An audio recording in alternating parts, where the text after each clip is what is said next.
You blew it!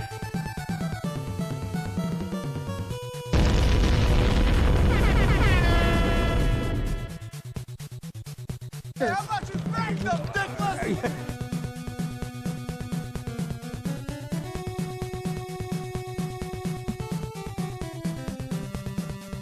See what happens when you don't stream for a week? You forget how to do everything. You accidentally hit the live button, and for 3 minutes, your face, without any audio, is broadcasting live.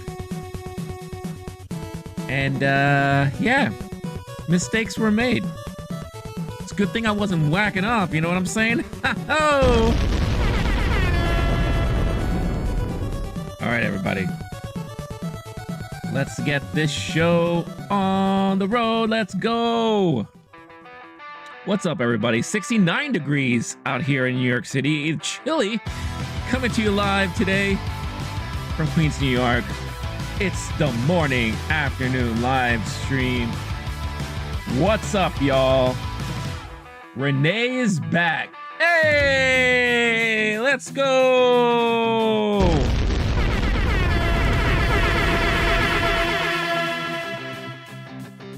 This time, I mean it. I didn't accidentally hit the live button while I was setting things up. I'm live now. I'm here.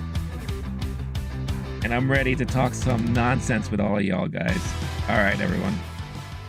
What's going on, y'all? What's the haps, Paps? It's been a minute. I took basically a week off. And I'll talk about why in a little bit. Just a lot of stuff behind the scenes. I was just mentally exhausted, physically exhausted. I took like 2.5 days, 3 days to just veg out and not do a damn thing, get lost in myself, eat some pizza, eat some food. Finally saw Beetlejuice last night because I hadn't had a chance to watch it at all during the week when it came out. And yeah, today I'll be talking about my thoughts on that movie, along with the weekend box office stuff, some new trailers that drop, I'll react to that, and some of the latest news in movies, pop culture, all those things. So I am just happy to be back. Arnold is in the chat. What's going on, Arnold? Also, really nice seeing you. I missed you guys. It's been an interesting week for me. Yeah, I'll just tell you what's been going on. So for the last couple of months, I've been basically prepping and organizing and just getting things situated so that I can move my mom. It's gotten to the point where my mom had to move somewhere. And she was planning to move in with her brother who lives in Maryland.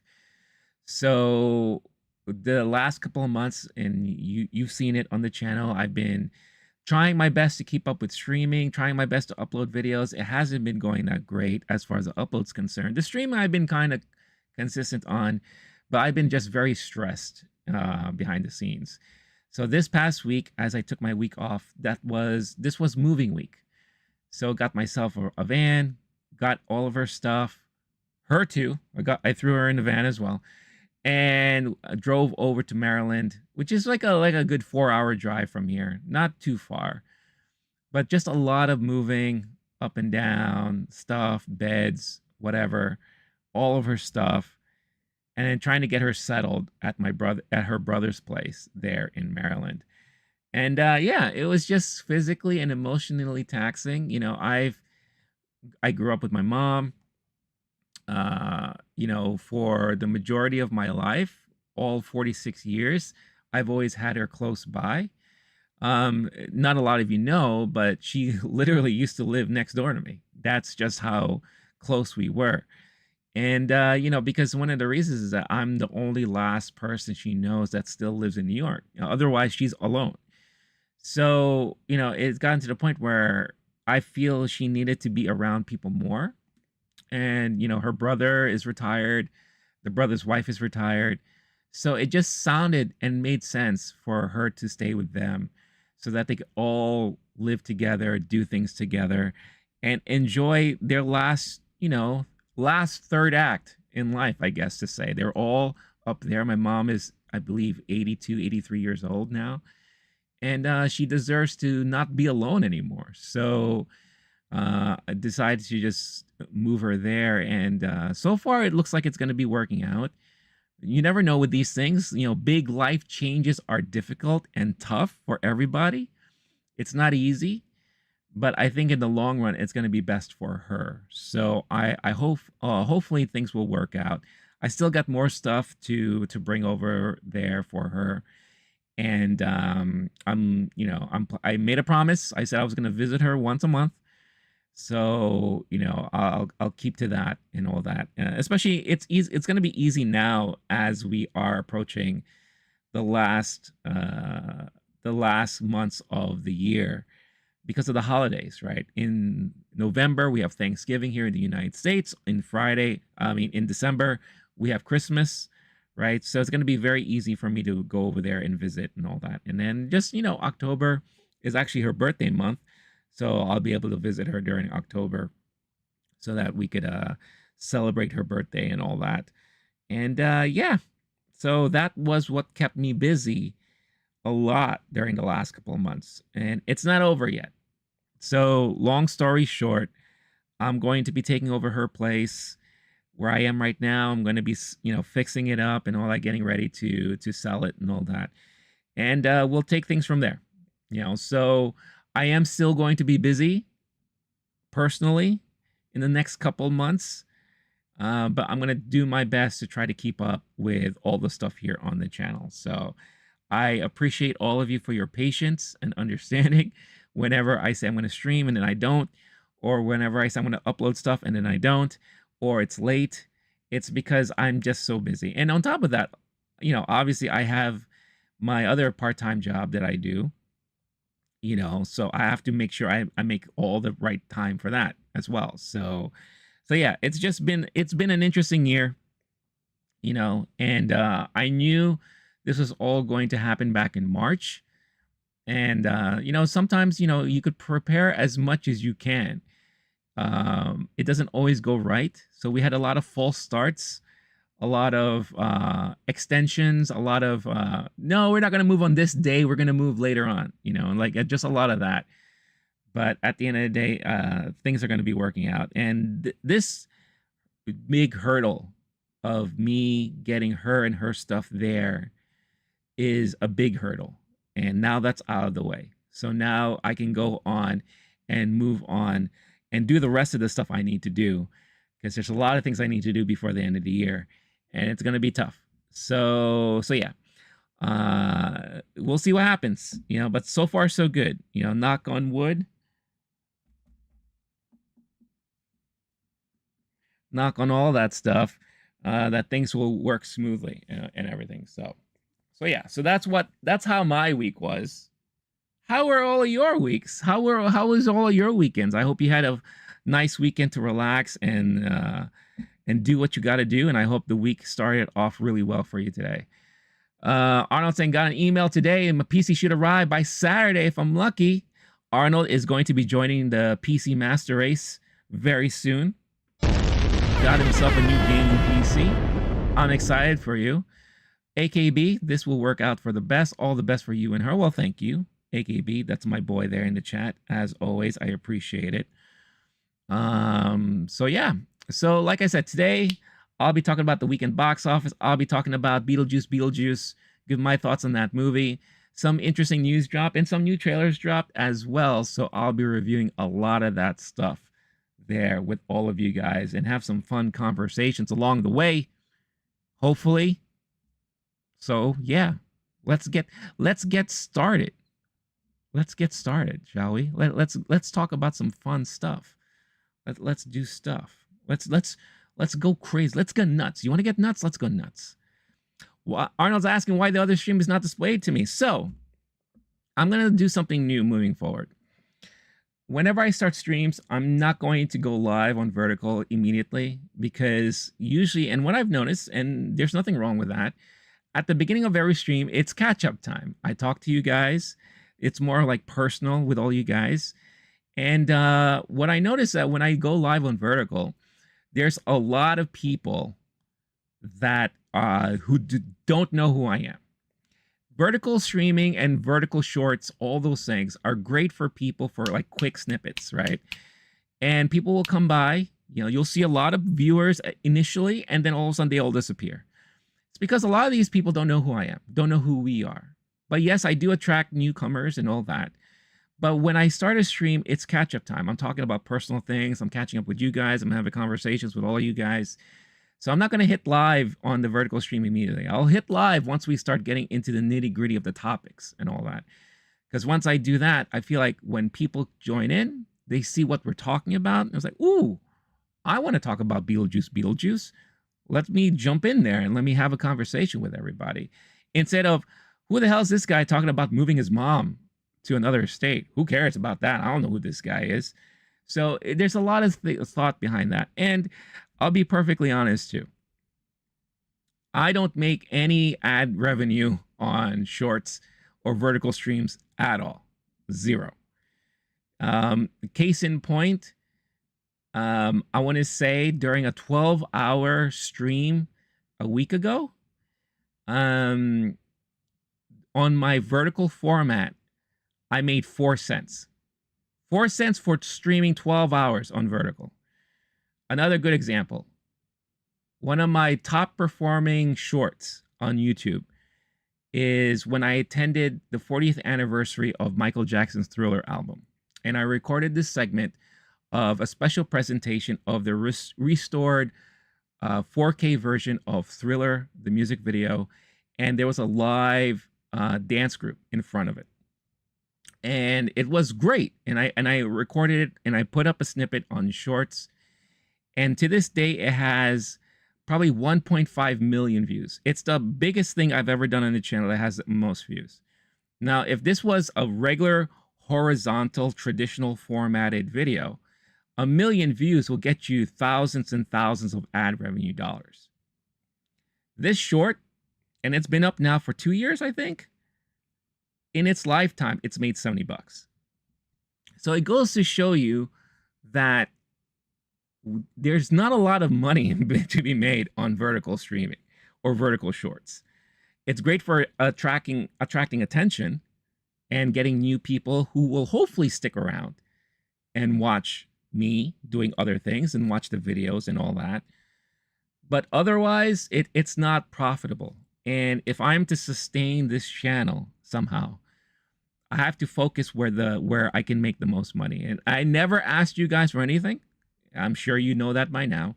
I'm not one of those people who's like, oh, I wish you guys would donate. I wish you guys would sign up for a membership. Never asked you guys for any of those things. It's up to you if you want to do that. Otherwise, doesn't matter. Conversation, all those things, talking about the passions, that's all that really matters. It's all about the community, you know. But in the long run, I also have to think about sustainability. If I am to do that here if I'm to do this for as long as I can, then I need to find a way to be able to sustain it. And right now, vertical shorts and vertical streaming, although great for attention, it's not great for profit at all. It's just unfortunate. That's the way the whole system works. You know, I don't know if YouTube will ever correct that. We'll see as the years go, but that's just how it is. So I will still do it, but I'm going to limit the amount of time I do it. You know, I think at the end, this is the one that is preferred by advertisers for the most part, and they pay the most and all. So that's just, I know, a long-winded explanation about the business and behind the scenes and all that, but at least it gives you guys an idea of why I may try certain things and do certain things different. So there you go. Arnold, I have not seen the Minecraft trailer yet. That is actually one of the trailers I'm going to be reacting to today. With everything happening last week, and the fun started on Tuesday, I have not had a chance to watch anything, read much of anything. So today is going to be catch-up day for me, and I'm going to be doing all those things. You paid enough for it. I know you paid a pretty penny for your gaming PC. So I hope it really works out well for you. And I'm excited for you. And What is Arnold? What is going to be the first game you're going to be dying to play on your new gaming PC? AKB saying, "Are you effing kidding me? 4 cents for a 12-hour short? Absolutely." You're reacting that way. Could you imagine the way I reacted when I look at the stats like 2 days afterwards? Not to mention, at one point it got demonetized because of some stupid song that appeared in something I was watching. So that's another problem too that I've noticed. There are some things that will trigger the copyright content cops on YouTube, and it triggers more on shorts than it does on vertical, on the traditional horizontal. I don't know why that is. YouTube is trying to figure things out. I can tell, but that's just how it works and all that. So, bro, the trailer is so amazing. I can't wait to see my reaction. I've heard things. I've seen memes going around about the pig, the little Minecraft pig and all that. I think it's going to be another one of those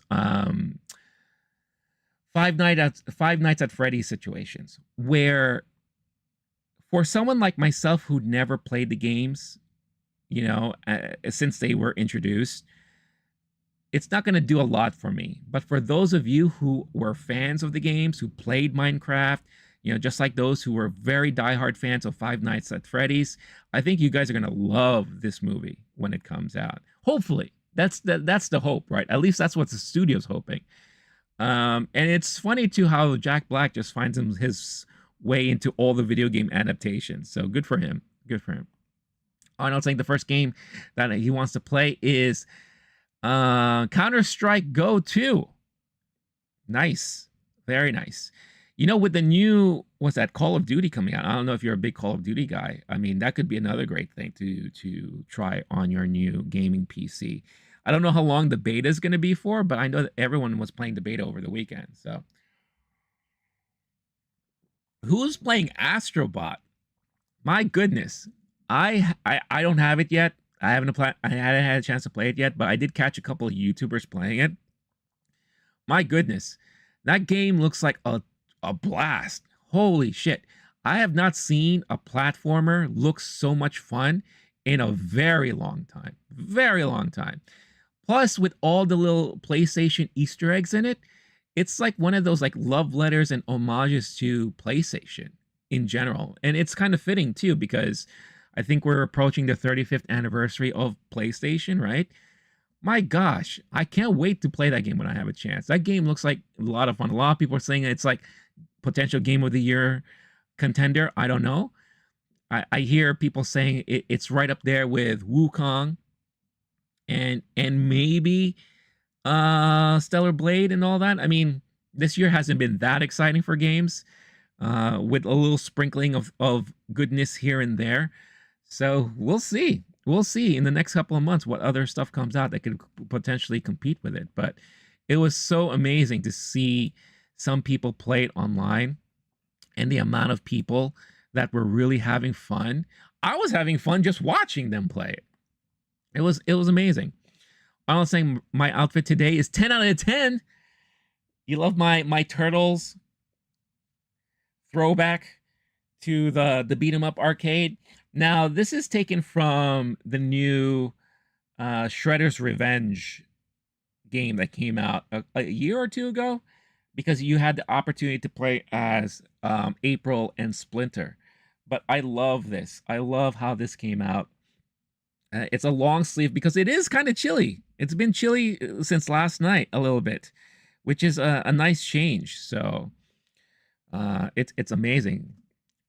Yeah, AKB, I saw Digital Foundry said it was almost like they said there was something like along the lines of like a perfect platformer. My God, they were like going nuts over that game. So yeah, that is a game like I said, I really cannot wait to try to play myself. I've been recently when I have time. I've never really fully played the Crash Bandicoot. Is that how you pronounce it? Bandicoot? Sounds dirty. But those Crash games, I remember when they came out during the PlayStation 1 era, and I have them, but I've never played through them all the way. And they really came out with, what is that, the remastered versions. and it just hit Xbox Game Pass a couple of weeks ago. And I've been playing through the first one, and it reminds me of how fun platforming games can be, especially 3D platforming if done right. This one it's a little challenging, but I'm having fun with it. So I feel like in a way I'm kind of preparing myself for when I do get a chance to play Astrobot.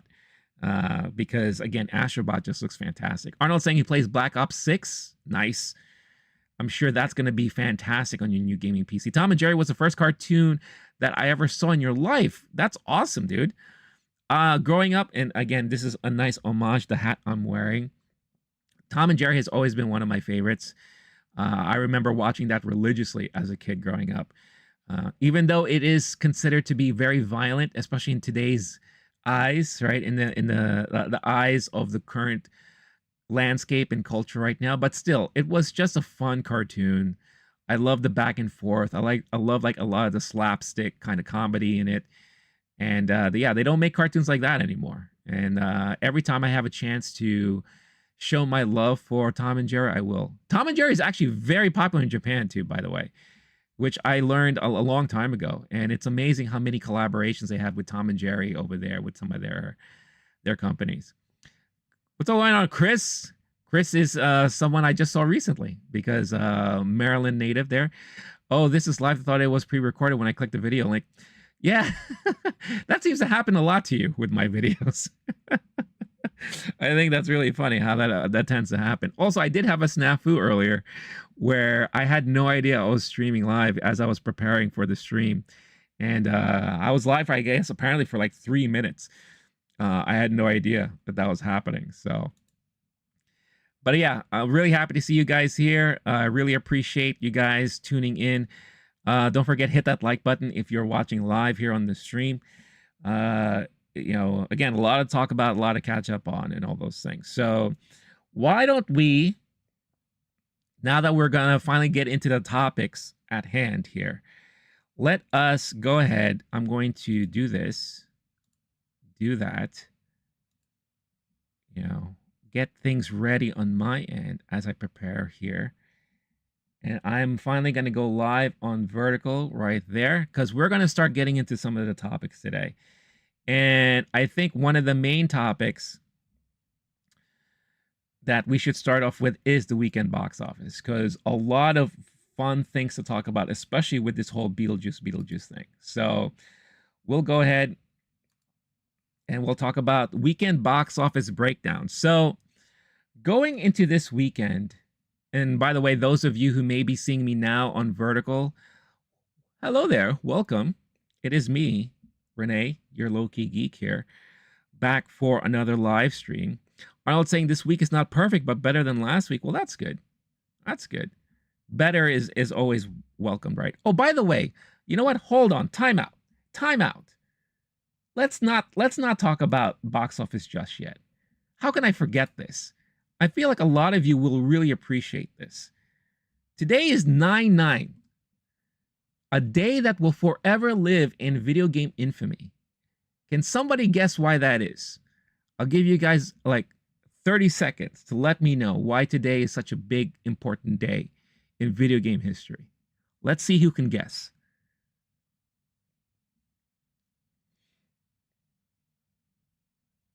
I want to see who can guess why today is such a big day in the video game landscape. Why today is oh my goodness. Look, I'm hearing myself talking. Oh, have mercy.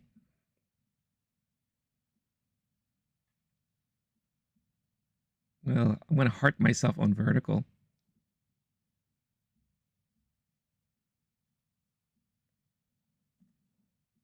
Arnold quickly jumped over to vertical as soon as he can. No, it doesn't bother me at all. First Nintendo coming out? No, that's not correct. It is a console, though. It is a video game console that's coming out. Again, for those of you watching now on vertical, don't forget, hit that like button. All of us here present and accounted for will be very, very much appreciative of it. Chris got it right. Today is a day that the Dreamcast launched back in, what is it, 1999? Was it? Let's see. Dreamcast launch.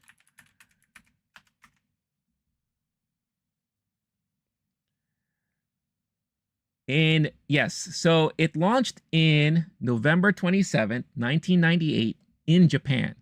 But here in North America, 9/9, and this was a big deal for Sega. They were really aiming for this date because it was one of those things where it's just like, oh, we gotta play with the numbers a little bit. 9/9/99 in North America was the official launch date for the Sega Dreamcast. I personally still think it is one of the most underrated consoles ever made. It was also Sega's last console that they ever made. And it was, yeah, Chris, I agree. It was a very trippy release day for a console, for Sega and for games. It was an in-between generational console. You know, what do you mean by that? Well, I'll tell you, because I was in the video game industry at the time. I was working at the long defunct ASC Games that was based out of Darien, Connecticut. And we actually have a launched game that was released for the Dreamcast. And that was like a big deal for us at the time. But it was in between, you know, your major generations, between the very first PlayStation 1 and the upcoming PlayStation 2. And because of fandom, fanboys who were in love with the Sony PlayStation, I mean, they owned a giant share of the market, a giant share of the video game market. You know, Sega, this was their last attempt at doing something different for their home console market. And that was bringing their arcade technology home for the very first time. The Dreamcast was based off of the Sega Naomi boards, where a lot of the arcade games that Sega put out there was known for. You know, your Virtual Fighters, your Daytonas, all those things. And it was really the very first, like, almost one-to-one feel of arcade to home console that you'll ever get, or that you'll ever see. And there were a lot of fun games on that console. You know, Virtual Fighter, if you were into that. Power Stone is a game that I'll never forget. Rival Schools is another one that was really good on that system. Space Channel 5, which is one of my favorite games of all time. I'm big into like those music rhythm games, and that was definitely a blast. I mean, Michael Jackson was in the damn game, so that was really like amazing to see. Never thought you'd see that since Moonwalker, since the video game Moonwalker came out. The Sonic games, that first Sonic game was a blast. You know, and then there were other Sonic games that came out for that system. Shenmue, or is it Shenmue? That was a very popular RPG at the time. Really, really great RPG. Had a lot of fun. Phantasy Star Online was one of the first games you could really, truly play online, because Dreamcast had that modem adapter that you were allowed to play online. That was a lot of fun too. You know, there's so many different great games that came out for it. But unfortunately, it was short-lived because there was no support for it at all. People didn't buy it because a lot of people were waiting for PlayStation 2, which came out, I believe, the following year. And once that came out, that's it. That was the nail in the coffin for the Dreamcast, because everyone just waited and they went ahead and they bought the PlayStation 2 instead. And history was written, and that's all she wrote for Sega. Sega eventually bowed out of the console game, and they just went third party, and they just did titles to land on any consoles, whether it be Sony, Xbox, or all those things. So yeah. So I always have fond memories of the Dreamcast. I remember always going to the first Dreamcast I got was a Japanese one. And I remember always going to Chinatown here in New York City and buying like the import games. You know, that's where I picked up the console for the first time. Immediately got it modified so that I can play bootlegs and North American games when they eventually came out. So yeah, me, my friends, those of us who worked at the video game company, we had so much fun with that. And yes, like I said, the company I worked for, we did have a launch title for Dreamcast. Here in North America, it was called TNN Hardcore Heat. Overseas, we didn't have anything to do with the overseas release because it was released as Buggy Heat internationally. We only had the rights for North America. And at the time, the company I worked for had the TNN, I guess, license and brand, and we released it as TNN Hardcore Heat. And one of the great things to this day I'll always never forget, that I'll always remember, is a way to put our signature within the game. We couldn't really like do a lot of dev work in it, except for like getting the title screens corrected and some of the credits and any bugs that were outstanding. We changed some of the color names of some of the cars and the vehicles that you could race. So I do have a color named after me, and that is Zalata Blue. So if you happen to ever play TNN Hardcore Heat on the Dreamcast, and you go through your vehicle selection and you change the colors up, anytime you see blue, you'll see my last name, Zalata Blue, as one of the colors there. A friend of mine has Oz Green, and which is funny because it happens to be his name. And I'm not doxing him at all because Oz is very well known on the internet because of the Double Toasted podcast. So make sure to check that out. He has a show, What Up Son, that airs every Monday night. So tune in if you're a fan of Double Toasted and all that. But yeah, Dreamcast was a system that I thoroughly enjoyed and loved. So Arnold say, I'm 2000. Was it released in Europe in 2000, Arnold?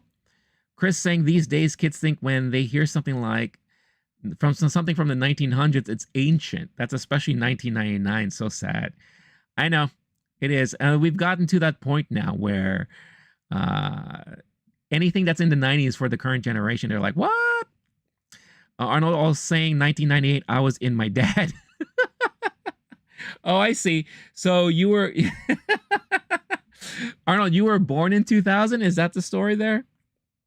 That's funny. That's really funny.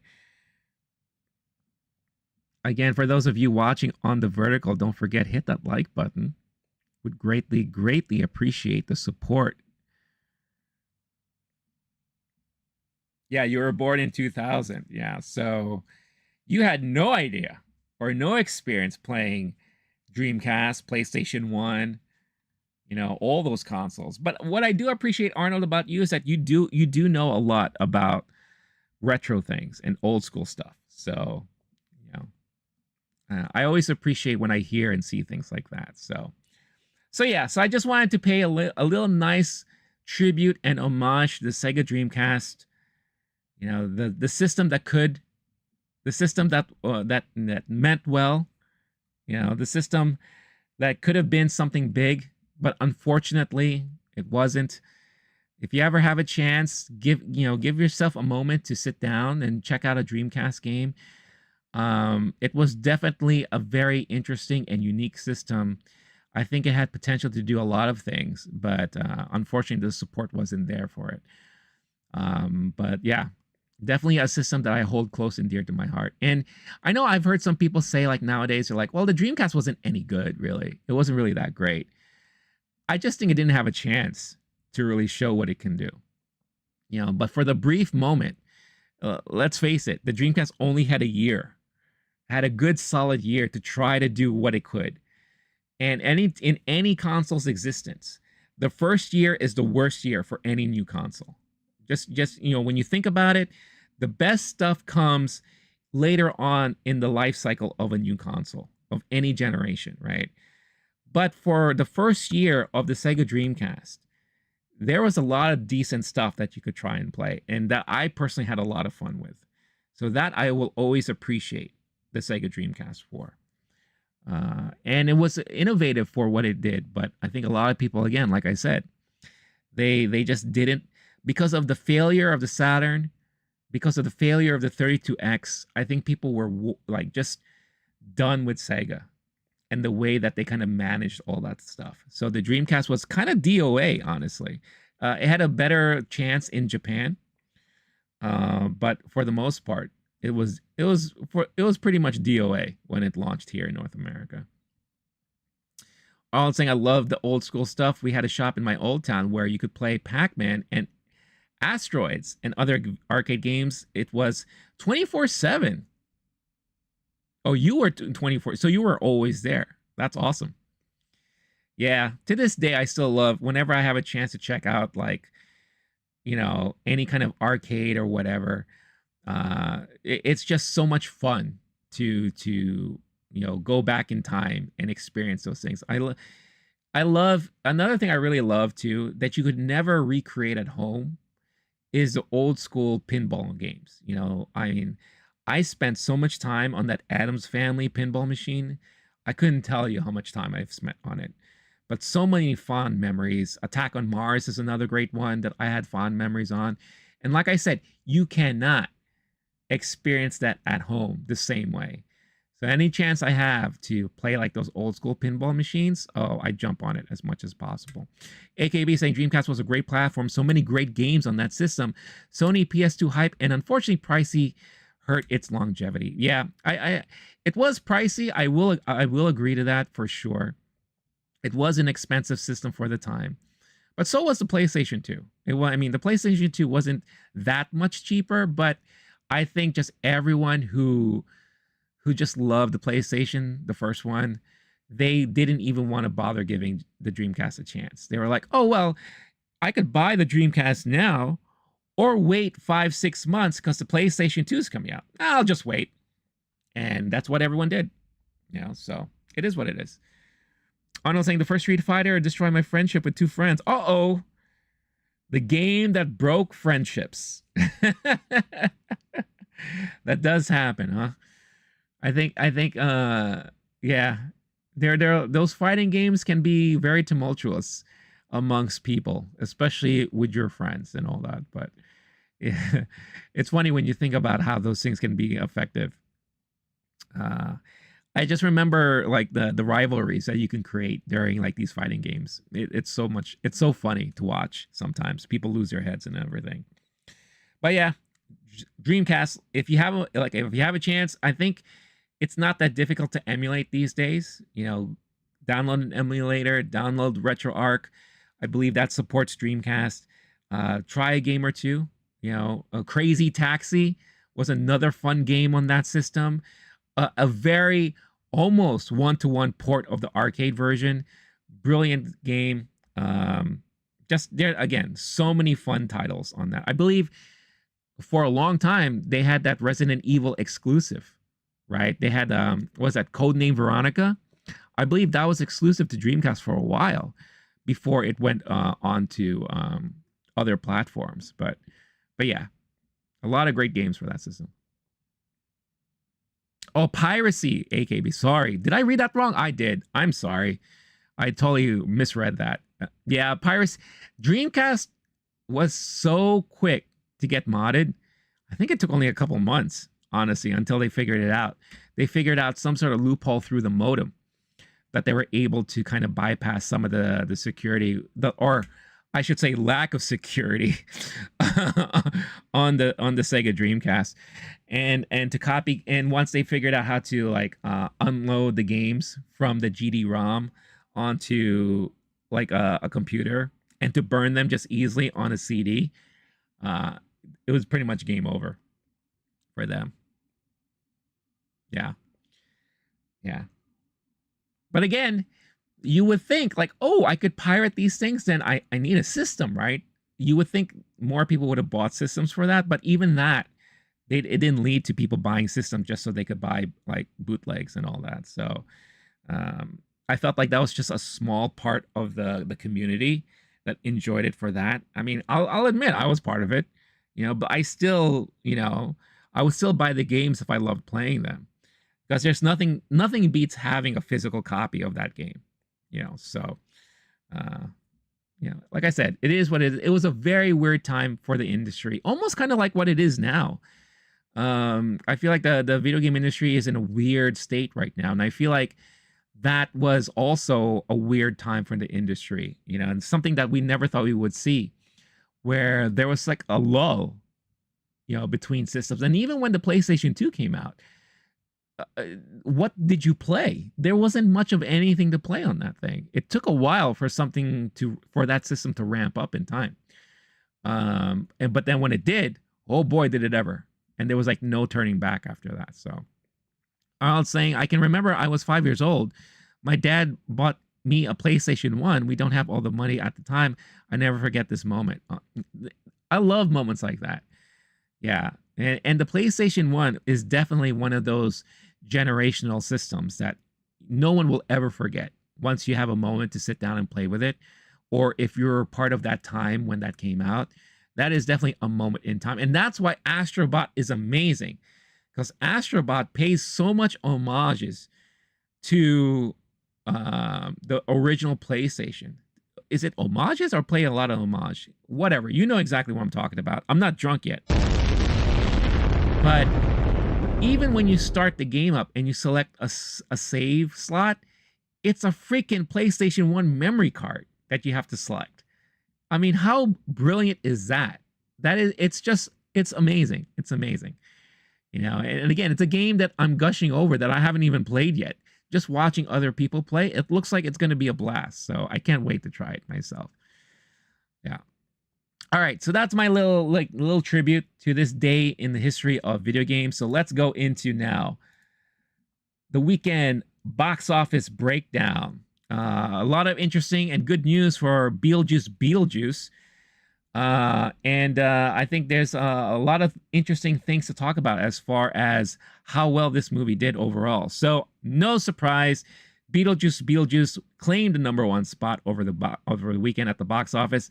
$111 million opening weekend.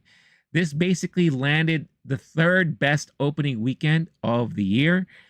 Internationally, I think it didn't do so crazy. Only 36 million internationally, leaving its overall worldwide box office at 147 million. But still an amazing feat for Beetlejuice Beetlejuice. If we look at some of the records that it broke, let me read this article here from Dark Horizons. The sequel to the 1988 classic pulled in $42 million on Saturday, effectively even with its opening day Friday plus Wednesday and Thursday preview hauls. As a result, you see here, blah, blah, blah. So here are some of the records here. The second best opening ever in September, behind the movie It, that came out, I want to say 2015. Don't quote me on that. But it still holds the #1 record for a movie opening in the month of September. So Beetlejuice is the second best opening in September. It's the second highest opening for Tim Burton ever in his career. Third best in 2024 overall, and its domestic debut has outgrossed the first film's entire $75 million box office haul at the global box office. The film debuted, and it says here, yeah, blah, blah, blah. So, yeah. Plus, another record, and we'll talk about that in a little bit, Alien Romulus has passed $300 million worldwide, which is huge for that movie. So, yeah, Beetlejuice, again, no big surprise that this movie was top of the town. The juice was loose all over the box office. And, yeah, when I went, again, for air horn, when I went to the theater Sunday night, last night, there was still a good amount of people going to watch this movie, so I could see that a lot of people really looking forward to seeing this movie. Mostly, I will say this, I'll be honest, mostly because of nostalgia, mostly because a lot of people remember the original movie. I remember watching the original movie in the theater and just loving it and all that, and I'll talk more about my thoughts and feelings of the movie as a whole. But nice to see that Michael Keaton was able to finally bring back one of his favorite characters that he said he's ever played. So that owning the top of the box office there. Coming in second, Deadpool and Wolverine still hanging in there strong, doing $7 million worth of business over the past weekend. Domestic toll is now up to $613.8 million. Worldwide, $1.2 million. Still amazing feat for that movie, but still hasn't beat Inside Out 2 yet, and I don't think it will ever do that. New movie, Reagan, that came out the previous week, came in 3rd place. I have a feeling a lot of people are watching this because it is an election season, so a lot of political stuff going around. This is the story of Ronald Reagan. I believe Dennis Quaid plays Ronald Reagan in this. $4.8 million, 18.1 domestically overall. And like I said, Alien Romulus, 3.9 million domestically over the weekend, 97.2 million here overall domestically. Worldwide, $314.1 million. I think it's safe to say this is probably one of the best performing Alien movies ever to come out. And honestly, in my opinion, I think it's very much well-deserved. I really enjoyed this movie. I think if you are a fan of Alien, you will enjoy this movie too, even though there's going to be some things that you may question and you may be like, why did they decide to do that? Again, I talked all about my thoughts and feelings on Alien. I'm planning to clip that review out and post it on the channel soon, so you don't have to go through a 2-hour, 3-hour long stream, even though you should, because it's a lot of fun, and there's a lot of fun entertainment and excitement in it. So make sure you do that. It ends with us, the domestic violence movie. Is it right to be calling that? Starring Blake Lively, is in 5th place, $3.7 million over the weekend, $141.3 million. Again, even though I'm kind of joking a little bit about it, it is a movie that has outperformed people's expectations this year, so it is well deserving of a major recognition for that. A movie called The Forge, $3 million over the weekend. I have no idea what this movie is, but it's $20.8 million overall. Twister is still doing well at the box office, surprisingly enough, even though it is available on digital now. Pulling in $2.1 million, $264.5 million overall domestically. The reason why I think it's still making money is because of people watching it in IMAX or 4DX. It's still one of those movies you should experience in the theater. This Channing Tatum, Blink Twice, what do you call it? Previously titled Pussy Island, $2 million over the weekend domestically, $20.2 million. This is also Zoe Kravitz's directorial debut movie, so that is still in the top 10 here. Despicable Me 4 coming in at 9th, $1.8 million, $357.9 million. I don't need to go into worldwide because, again, major numbers that this movie did overall.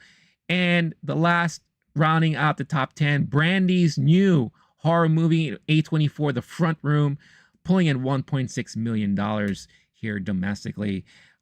This is one of those movies that I'm sure was made on a very low budget. A24, you know how they handle their movies.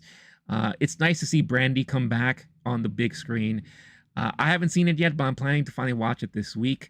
So I will give my thoughts on it. I haven't heard much about it. I don't know who saw it. We don't even have any international numbers for it. But it does look really interesting. It does play a lot on kind of the religion and kind of, Satanism and all those things like that. So it'll be interesting to see what this movie really, truly is about when I have a chance to finally go see it. So there you go. So that is the weekend box office there. Beetlejuice again, slaying it and killing it, running its juices all over the box office. So I'm curious who here has seen it. As I said, I saw it last night. I'll be giving my thoughts and review about it in a little bit. So yeah, let me know what your thoughts are about Beetlejuice and its performance over the weekend. Let me catch up with some of the chats now. AKB saying The Bouncer, yay! My God, who remembers that game? What a disastrous game that was. Arnold saying, I'll never forget the old ports now at these days, all HDMI, but back then it was 3 colors. Yes, it was the composite and component, but mostly composite. When it was yellow was video, white was audio, and if you're lucky, they had the red for left and right audio. So, but yeah. AKBC, Beetlejuice Slade. Arnold, I think the new Lion King will be up there. I think so too. I don't know. We'll see. But I think it will do well at the box office. My thing now, after seeing Beetlejuice, is how much legs will it have? Lucky enough, there's not a lot of major movies opening this week. A lot of smaller movies that may draw some attention from people, but I could still see Beetlejuice possibly being number one at the box office this upcoming weekend, but you're going to see a dramatic dip in revenue. I think we're going to see a potentially 60% drop in box office revenue from this weekend. So we'll see what happens, but this is just my strong feeling and gut feeling there. Jester's back. What's going on, Jester? Nice to see you here. I hope you had a wonderful weekend, and I hope you're having a great day and a great start for your week so far. Did you see the trailer for the A24 movie Y2K? I did. I actually I reacted to it, I think last week or 2 weeks ago. It looks fun. It looks kind of silly. You know, what's that? Rachel Zegler is in it, right? It looks interesting. You know, again, anything A24 does, I usually get excited for, and I'm always willing to support it. It's like one of those like horror comedies, right? So that could be a lot of fun. Jester, what did you think about it? And Jester, did you watch Beetlejuice over the weekend? I'm curious to hear your thoughts on Beetlejuice. Let's see. Now, since we're talking about Beetlejuice, I wanted to talk about something that really bothered the hell out of me. So Arnold saying, "Oh, Arnold, you did see Beetlejuice. Very funny, 4 out of 5. Well, look at that. Nice rating from Arnold there." Since we're talking about Beetlejuice again, I was getting myself ready for the new movie to come out. I think it was kind of a while since I watched the original movie. So the 4K Blu-ray that I have right here was on sale. I believe it was on sale for, I think I paid $12 for this, right? And I realized that I don't own it at all in any physical media format, which is strange for me not to have it. Or maybe that's not right. Maybe I do own it on Laserdisc, but I don't think I own a DVD of this. So I said, you know what? Let me buy it. It's $12. I've been wanting to watch the movie again, so I watched it. Holy shit. The 4K Ultra HD version of it is terrible. It has so much kind of smoothing and color correction to the point where it looks dark, and the faces look like someone used an AI filter to smooth out all the faces, where it just looked very unnatural. I believe I watched like the first 10 minutes and I stopped. I said, I can't watch this. It doesn't look like I'm watching the original movie at all. It was just terrible. So lucky enough, this DVD set came with just the original Blu-ray. So when I popped the Blu-ray in, I was like, now this is more like it. It was bright. The colors were back, right? The film grain was back. Nothing was all smoothed out and texture-wise.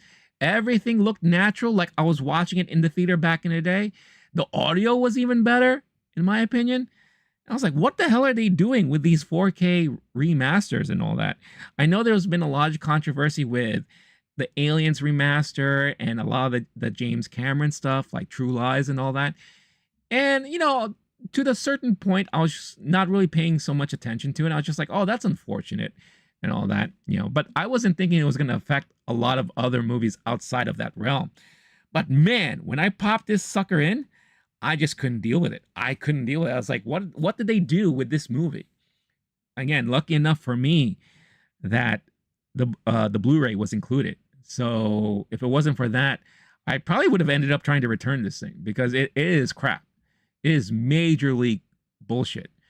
So I'm gonna think more clear, and I'll think twice whether or not I go into buying a 4K remaster of any older movie.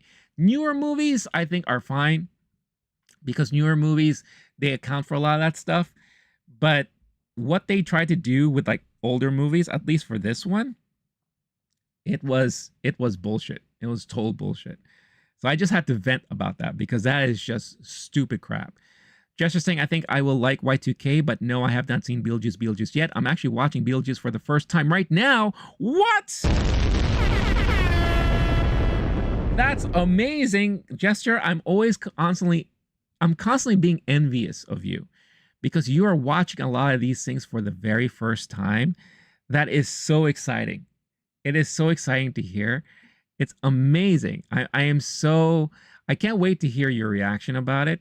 But you did this recently also with The Crow, right? So such fun times, man. I'm so excited for you. Jester saying, I watched Reservoir Dogs for the first time yesterday. What did you think about that? Quentin Tarantino's first movie, which I actually saw after Pulp Fiction. I watched Pulp Fiction first. That was my first Quentin Tarantino movie I saw when it was available to rent on VHS back in the day. So I watched that, fell in love with it, and I had to go back and watch Reservoir Dogs, which I also loved. 8.2 out of 10 for Reservoir Dogs. That's awesome. That's really, really awesome. I'm really happy to hear that. I'm glad you enjoyed it because that is definitely a classic. That is a classic movie. Hold on. Just give me 1 second here. How am I looking on vertical right now, guys? Am I glitching? Am I lagging? Because it's looking kind of weird to me right now from my preview window. Let me know what you think, guys. Arnold, you're on vertical. Let me know if the video's off in a way. I'm not sure why it would be. So yeah. I'll wait to hear from you guys and let me know how I'm looking at in the vertical stream before I continue.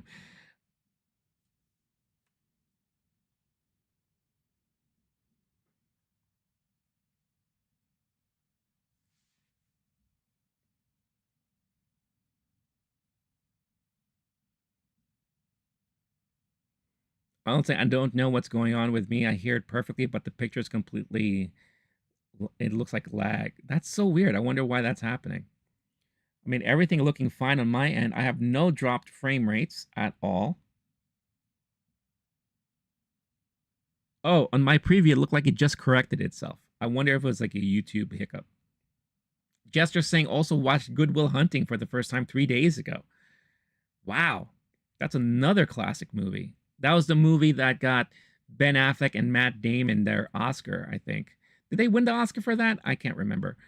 But that was the first time they collaborated and wrote something together. That is another great movie. How do you like them apples? So, Jester, how did you like them apples? What would you rate that movie? Arnold saying now it's good. Jester say they won. So, yeah, they did win the Oscar for that. Yeah, that's right. Yeah. That's a movie I haven't seen in a very long time. Very long time. Looks good? Okay, cool. Glad to see that everything is looking good and everything somehow course corrected itself. I guess it's YouTube may have had a hiccup there. See, another reason why vertical just doesn't work, guys. Jess is saying it is in my top 3 movies coming on at a solid 9.8 out of 10. There you go. There you go. Great to hear.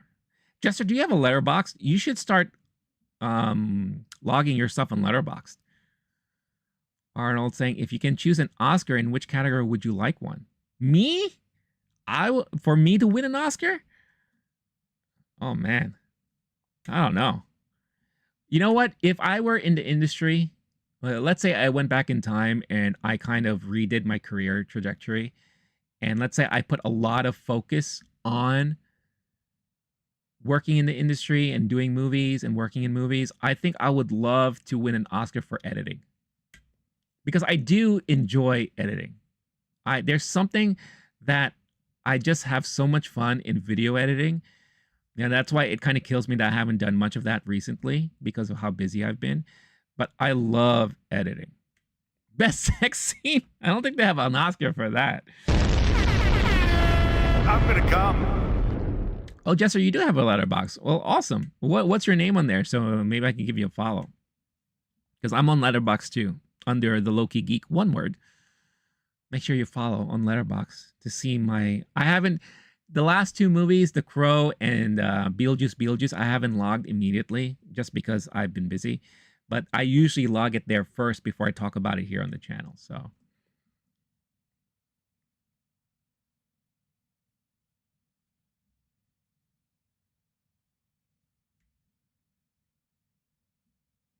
Just waiting to hear from good old Jester there. How else is everyone doing? I hope everyone else is doing fine. We're going to be talking about more Beetlejuice stuff. I'm going to give my kind of review and thoughts on the movie as a whole. Also, something funny, an article I came across that I totally forgot about, talking about what could have been the potential sequel to Beetlejuice. Something that was kind of like floating around back in the day. So my least favorite site, IGN, actually wrote an article about it. So it's one of the rare times I will actually go on IGN to check something else. But yeah, I'll talk about this article here. One thing I do want to quickly talk about, and again, you know, this has been like the crazy year for the popcorn buckets and the popcorn craze, or the popcorn container craze at movie theaters, right? I think it's great for movie theaters. This is how they're making extra money. It's amazing how many people have jumped on board this whole popcorn bucket craze and all that. Even last night when I went to the theater, I heard people saying, "Hey, do you still have that popcorn bucket?" And there's a lot of them asking for that stuff. So like with any other major movie this year, of course, Beetlejuice was going to have some sort of special popcorn bucket, right?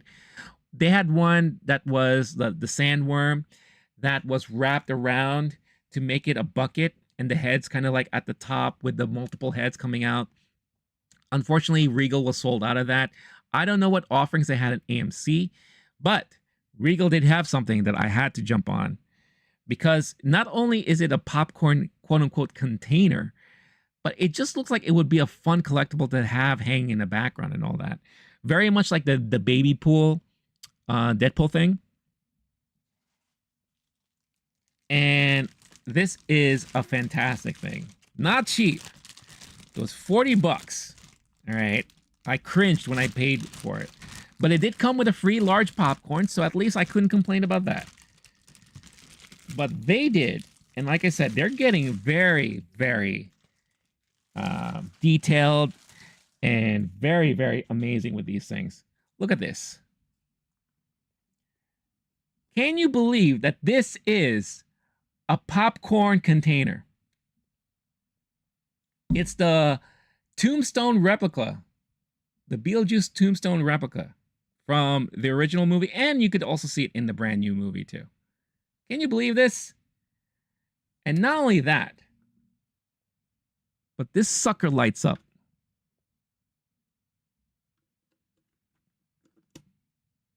Wait. Uh-oh. Can you see it? Oh, maybe it's too bright. Or maybe the batteries are dead. What the hell?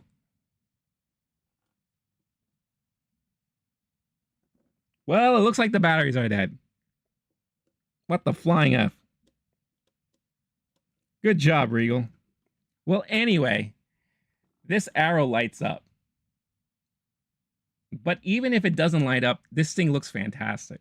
So I couldn't help myself. I had to grab myself one of these things. And in the back, this is where, again, this is so not practical in my opinion. This is where the popcorn goes, right in here.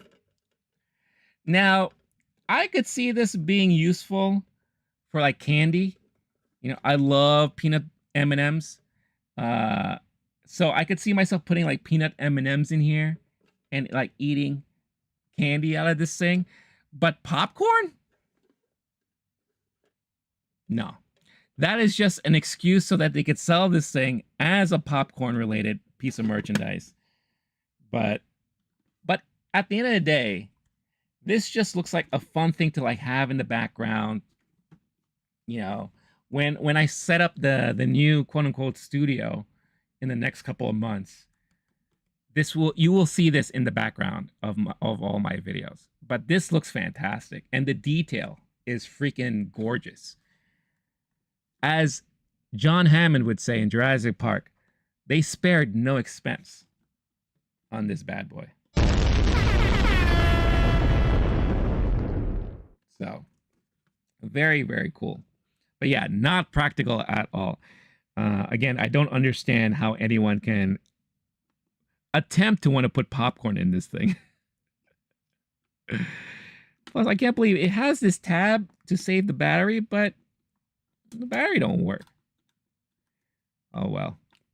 And it takes like those watch batteries, so I'm going to have to like purchase those because I don't have any extra around. Ah! Don't hurt my Beetlejuice!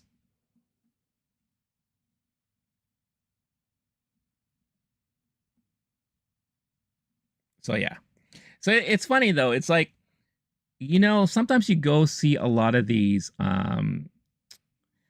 companies that do a lot of these like these movie replicas and all that. And something like that from another company could easily go for like $300, right?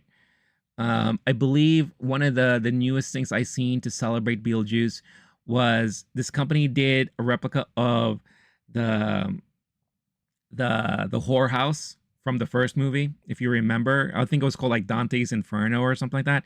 It lights up and everything, and they're selling that for 300 freaking bucks.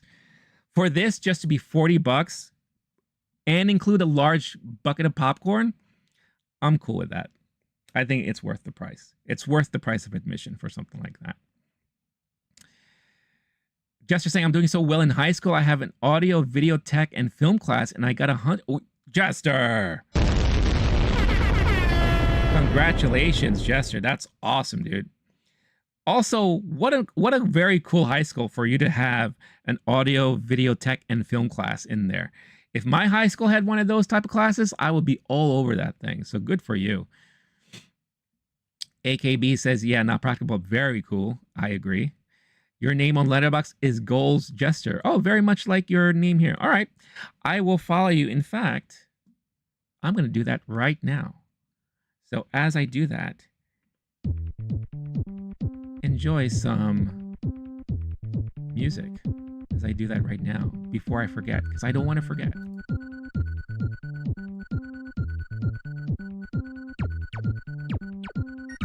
I also encourage anyone who are big fans of movies to sign up for a Letterboxd account, because it is a great way to kind of track the movies you've watched, rate the movies you've watched,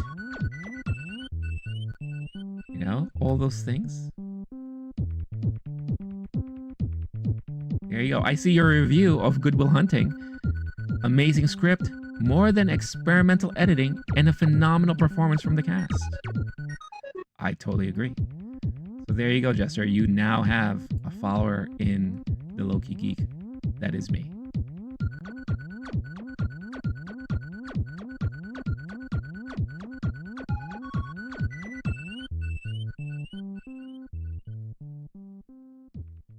Also, if you're watching live, again, a reminder, hit that like button. Thank you. Why did I sound like Nicolas Cage just now? Hit that like button. So technically, when my mom tells me to stop watching movies all the time, I'm studying. Hell yeah, you are. Oops, wrong button. That's right. Mom, I'm doing research. I'm studying. You know, imagine working in the game industry, and that's the excuse I would give all the time. I'm doing research. All right, before I go into my review of Beetlejuice, let me talk about this interesting article here from IGN. Again, not my favorite company, not my favorite site. But anyway, I thought this was interesting because this was something that I remember from back in the day that was like a big rumor. But you know, it was not something that eventually came into fruition. But Beetlejuice at one point had a potential sequel that was called Beetlejuice Goes Hawaiian, which is really, really funny when you think about it. But this was like legit. This was true. So, hold on, sorry. Beetlejuice. That's what Warner Brothers was shouting all the way to the bank back in 1988. The studio was keen to capitalize on the newly minted pop culture icon, and so various ideas were floated for a sequel, the most infamous of which was entitled Beetlejuice Goes Hawaiian, a name that has struck cringe in the hearts of fans for years. But here's the thing, I'm more than willing to say it could have been great. Consider director Tim Burton's filmography. It's full of ideas that seemed diametrically opposed. A Frankenstein-esque monster with scissor hands adjusting to life in bubblegum suburbia, a Halloween takeover for Christmas, and a hero's journey in the search of his bicycle, just to name a few. Again, of course, they are referencing Edward Scissorhands. What is that? Is that Nightmare Before Christmas? And Pee-wee's Big Adventure. Perhaps Beetlejuice could have pulled off a similar trick in Hawaii. Today, as the sequel finally approaches Beetlejuice, we're going to breach the development limbo that trapped the unlikely Beetlejuice follow-up, the quirky subgenre that was a shockingly perfect fit, and why the Hawaiian script had Burton so juiced up. So slap on your swimsuits because we're diving headfirst into the putrid waters of Beetlejuice Goes Hawaiian. Beetlejuice and being too weird to exist. Beetlejuice is such a specific movie, there's really nothing else like it. Its combination of gothic horror, romance, and comedy coming together on the screen in a blend of truly unique to Tim Burton, and frankly, it's surprising that such a unicorn even exists. Even the studios were dubious. So how do we get it made in the first place? Following the massive success of Pee-wee's Big Adventure, which pulled in $40 million on a $7 million budget, I can't believe, when you look at the movies back in the day, $7 million to make Pee-wee's Big Adventure. That's fantastic. And it made $40 million.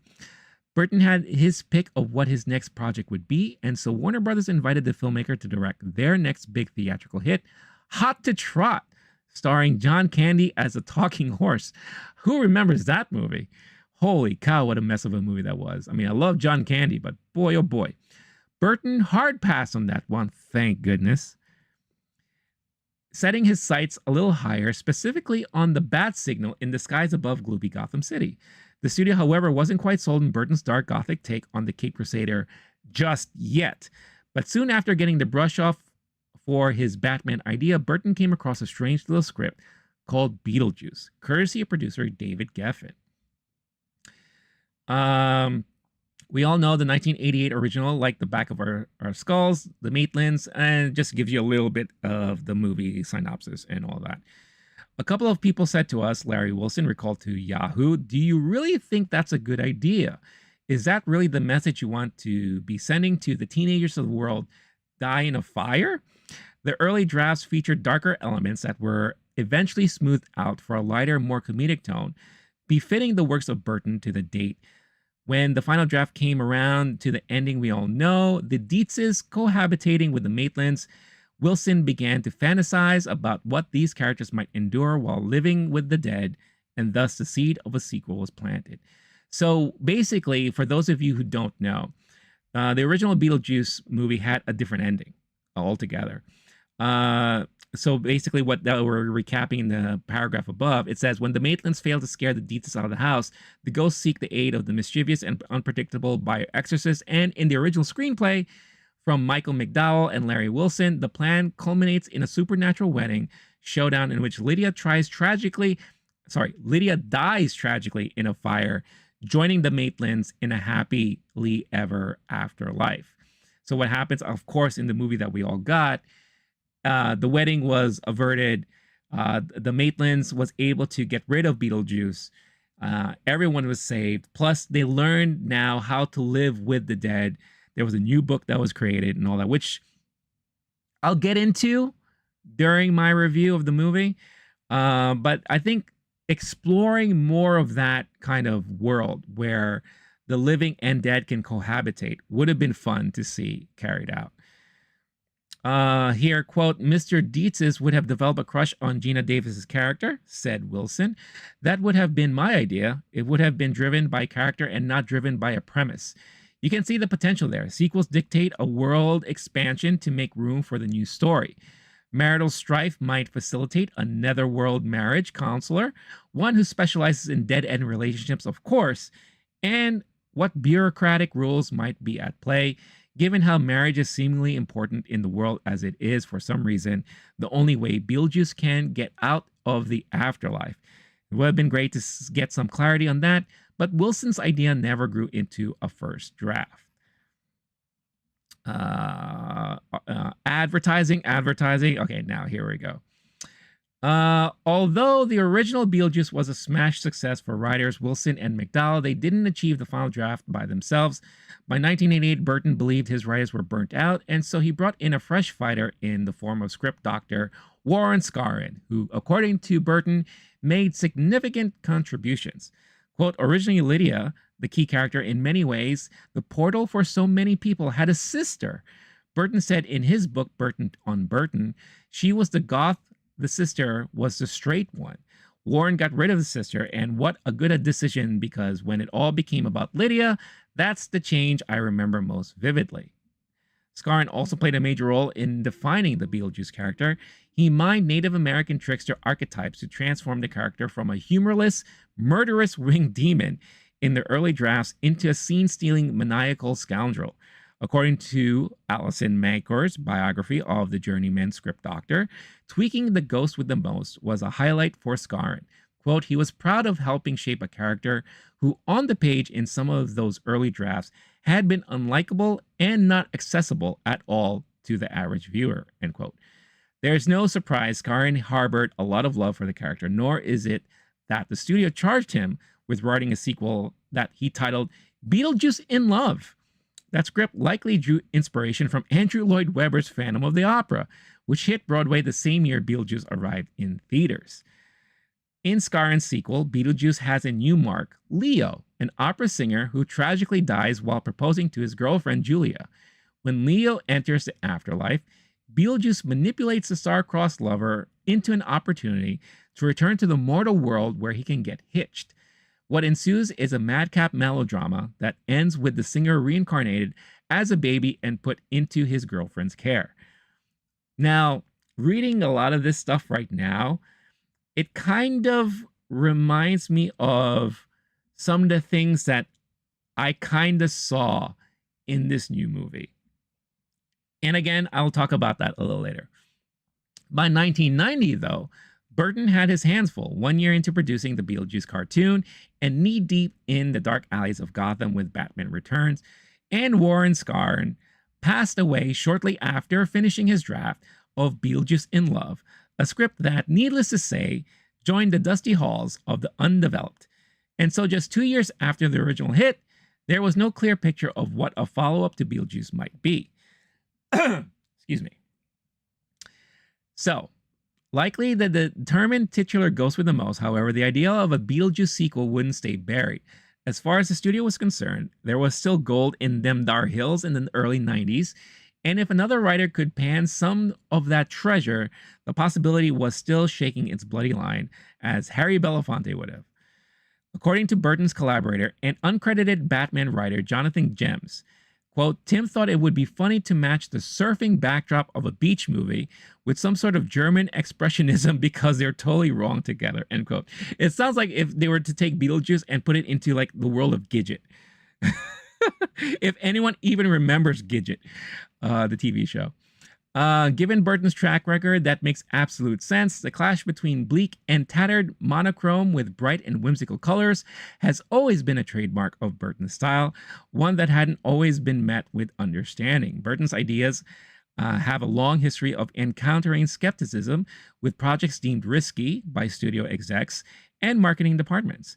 In fact, the only reason Edward Scissorhands ended at 20th Century Fox was because Warner Brothers dropped the project, fearing it was too weird for broad appeal. Boy, were they wrong.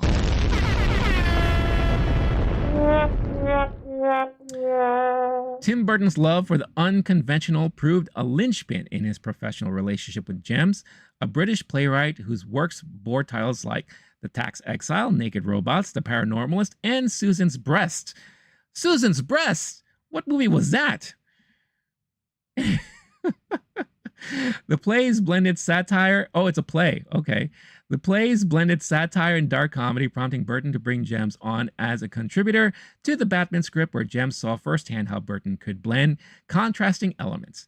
From there, Gems was willing to take a leap on the strange alchemy of Beetlejuice Goes Hawaiian and began trying to flesh out this wild hair of a concept into a script.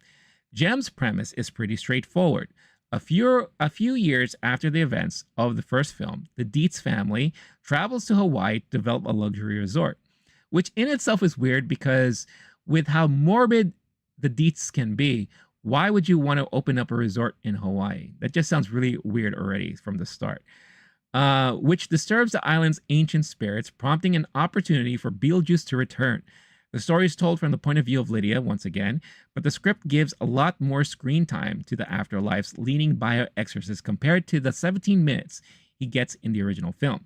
In fact, Gems' sequel begins with a day in the life of Beetlejuice. Still stuck in the afterlife, he shares an apartment with his wife, Rita, a burn victim with 9 fingers who Beetlejuice denigrates and humiliates. The script expands on the world of the afterlife as he commutes to his lowly janitorial job in a ghoulish supermarket. Why do ghosts need a supermarket? I don't know, but they've got one. The netherworld's misery, however, gives way to the bright landscape of Hawaii. To pull this combination off, Gems looked to a particular slice of 1960s cinema of inspiration, the lively subgenre of the beach party movie. Again, just like the TV show Gidget, or those movies with, who's that Mouseketeer, or the Mouseketeer? Annette and the other dude. I remember watching a lot of those movies when I was growing up. Beetlejuice Goes Hawaiian hangs 10 on the tropes found in beach party movies.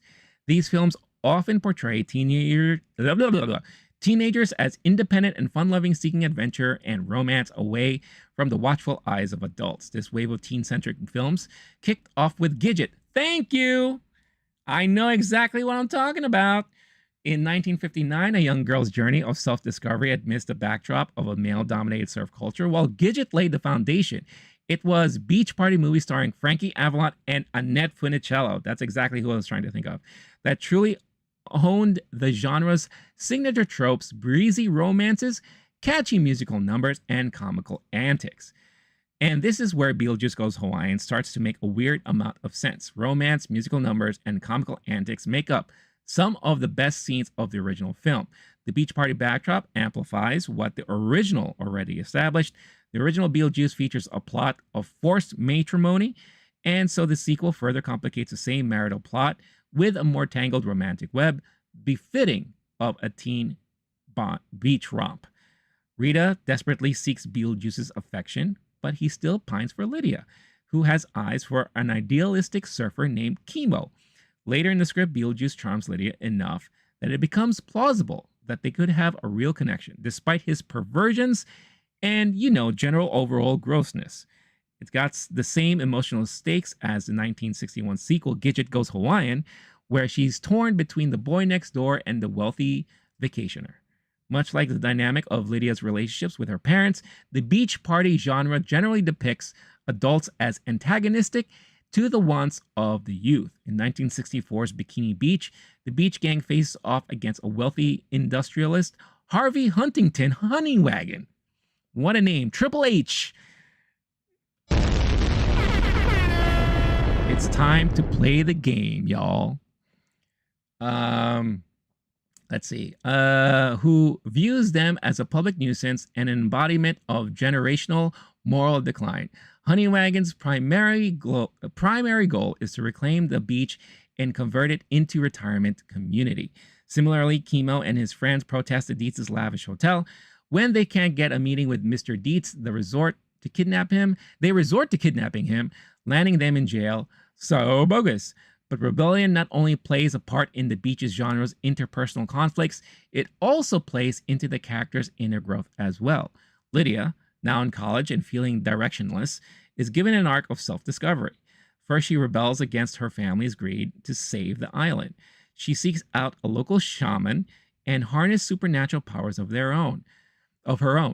Then astral projects into the netherworld. And she kind of does like a Doctor Strange thing, I guess, where she journeys to find Beetlejuice and scores him a new bio-exorcist license. In exchange, he agrees to help save the island, all under an ironclad contract Lydia writes to protect her from another sham wedding. It's an empowering arc that shows how much she has matured since the first film.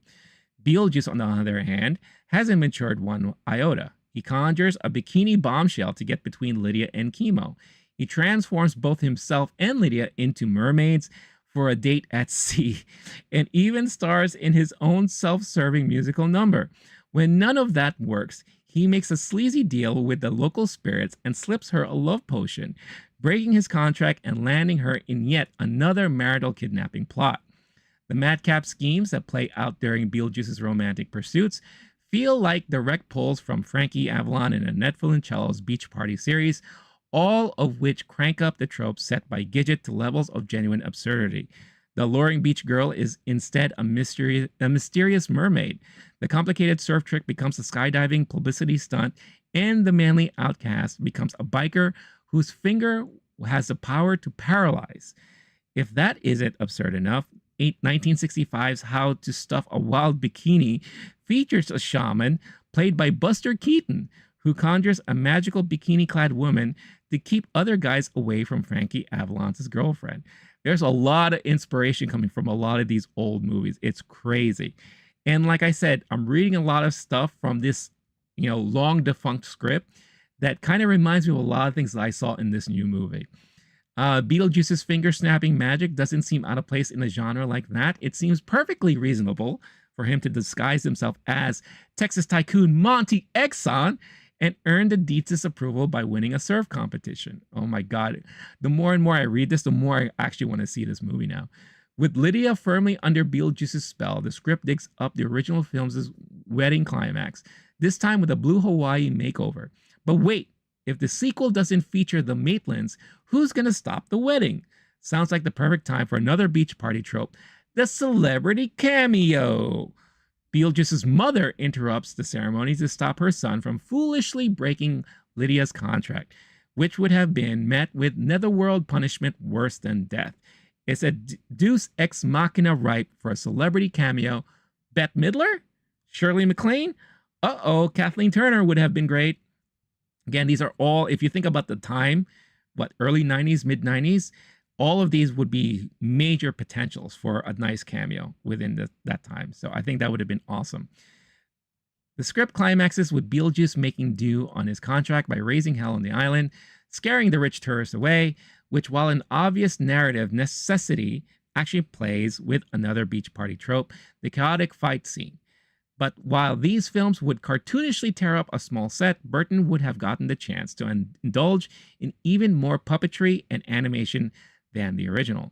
As wild as the script was, Burton was interested in developing it further. Impressed with Daniel Waters' work on Heathers, Burton approached him for a round of rewrites. Ultimately, however, he instead signed Waters to write the script for Batman Returns.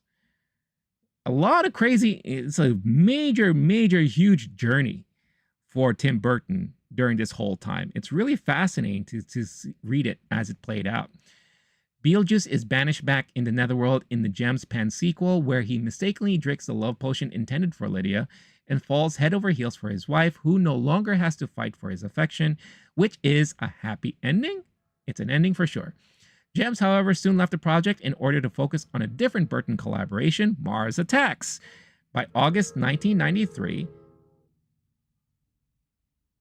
I just had a train that sounded like the train from Beetlejuice. Anyway, producer David Geffen hired Pamela Norris of Troop Beverly Hills and Saturday Night Live to do a rewrite. Then Warner Brothers approached Kevin Smith in 1996, who turned it down in favor of Superman Lives, which of course never happened either. And in March 1997, Gems drove the final nail in the coffin, telling Fangoria, remember that magazine? The following, quote, "The Beetlejuice Goes Hawaiian script is still owned by the Geffen Company, and it will likely never get made. You really couldn't do it now anyway. Winona is too old for the role, and the only way they could make it would be to totally recast it," end quote. Or could this now be the potential sequel, Beetlejuice 3? Who knows? Could be. We'll see. Or, as the article continues, just wait another 2 decades and make a completely different sequel. It's Hollywood, babes. Momentum is a fickle beast, and taking a risk like putting Beetlejuice into a surfing contest is a rare thing indeed. On the surface, Beetlejuice Goes Hawaiian sounds like a total misfire of an idea. No, it doesn't. I think in today's landscape, this sounds brilliant. Also during that time too, because remember there was a lot of like those weird parody movies based off of old shows. Like one great example is the Brady Bunch movie. The Brady Bunch movie played on a lot of tropes from the show, but also included modern day stuff. I think doing something like that with Beetlejuice would have been brilliant, I think, in my opinion. On the surface, Beetlejuice Goes Hawaiian sounds like but there's no denying that the sequel would have contributed to the world building of the afterlife, given a bold new arc for Lydia, and continued Burton's legacy of mixing polarizing aesthetics while drawing inspiration from niche genres of the past. It's all much more sensible than any internet forum might have you believe. Beetlejuice will probably never get the full Hawaiian treatment. All we can do is sip a fruity cocktail, snack on some roaches, and use our imagination, and that is the end of the article. So I don't know. I think if this movie was attempted to be made during the time it was written, mid-90s, I think it had potential to maybe fail, because a lot of those things that happened around the time appeared to be hokey, right? And like I said, certain things would work and certain things wouldn't. You know, Weekend and Bernie's was one of those movies that no one ever thought could work. And it wasn't like a big box office smash, but it stayed within pop culture for a very long time. Movies like I mentioned before, the Brady Bunch movie played a lot of those kinds of parodies and all that. But something like this with a beloved pop culture icon that happened so quickly, I don't know, making it into a movie like this probably would have done it disservice. It probably would have fallen into that whole sequel, hell, like Ghostbusters 2 kind of saw itself fall into. But then again, you move forward 35 years later, we got Beetlejuice now. And yeah, it did gangbusters on the box office over the weekend, but I don't know how long that's honestly going to sustain. But this does sound like something that could lead into another sequel and just replace Winona Ryder with Jenna Ortega. Because I think that would make a lot of sense, especially with how she was introduced into this whole universe of Beetlejuice. So I don't know. What do you guys think about this idea of Beetlejuice Goes Hawaiian? I don't know. The more I read it, the more it kind of sounded like I want to see it. So maybe that's just me. I don't know. But yeah, very interesting. And again, reading this, I remember reading the rumors back in the day in the magazines about Beetlejuice Goes Hawaiian. I vividly remember all that. And I thought it was crazy. But it's Tim Burton, so I was not surprised in the least. But then again, Tim Burton went on to do Batman and other movies. So I didn't even think twice about it at that time. But it's nice to kind of take that trip back in memory lane. And I think, I think it would have been interesting. I think it would have been interesting if they moved forward with that. It definitely would have still captured the perfect audience at the time, because everyone was going nuts with Beetlejuice. Then obviously when Batman hit, everyone was going nuts with not just Batman, Beetlejuice, and all those things, but people were going nuts with Tim Burton. People loved Tim Burton at the time. The mid-90s, late 90s, some of the early 2000s, Tim Burton was beloved by audiences. All of his movies were most anticipated movies. People were wanting to see Tim Burton do whatever he wanted to do. And it was thanks to Edward Scissorhands and Beetlejuice, Pee-wee's Big Adventure, and you think I'm naming these movies now, you kind of forgot, wow, he was responsible for a lot of these great hits. And of course, Batman 89. So I'm sure no matter what, Beetlejuice Goes Hawaiian, if they did do this at that time, I think it would have done amazingly well. Would it have been good? I don't know. It is Tim Burton, so you never know what you're going to get. But, I think it's as history says, it's good that they kind of, put a pause on it and it didn't work out, so that they could work on things and see what will happen now in the future. And we got what we got now.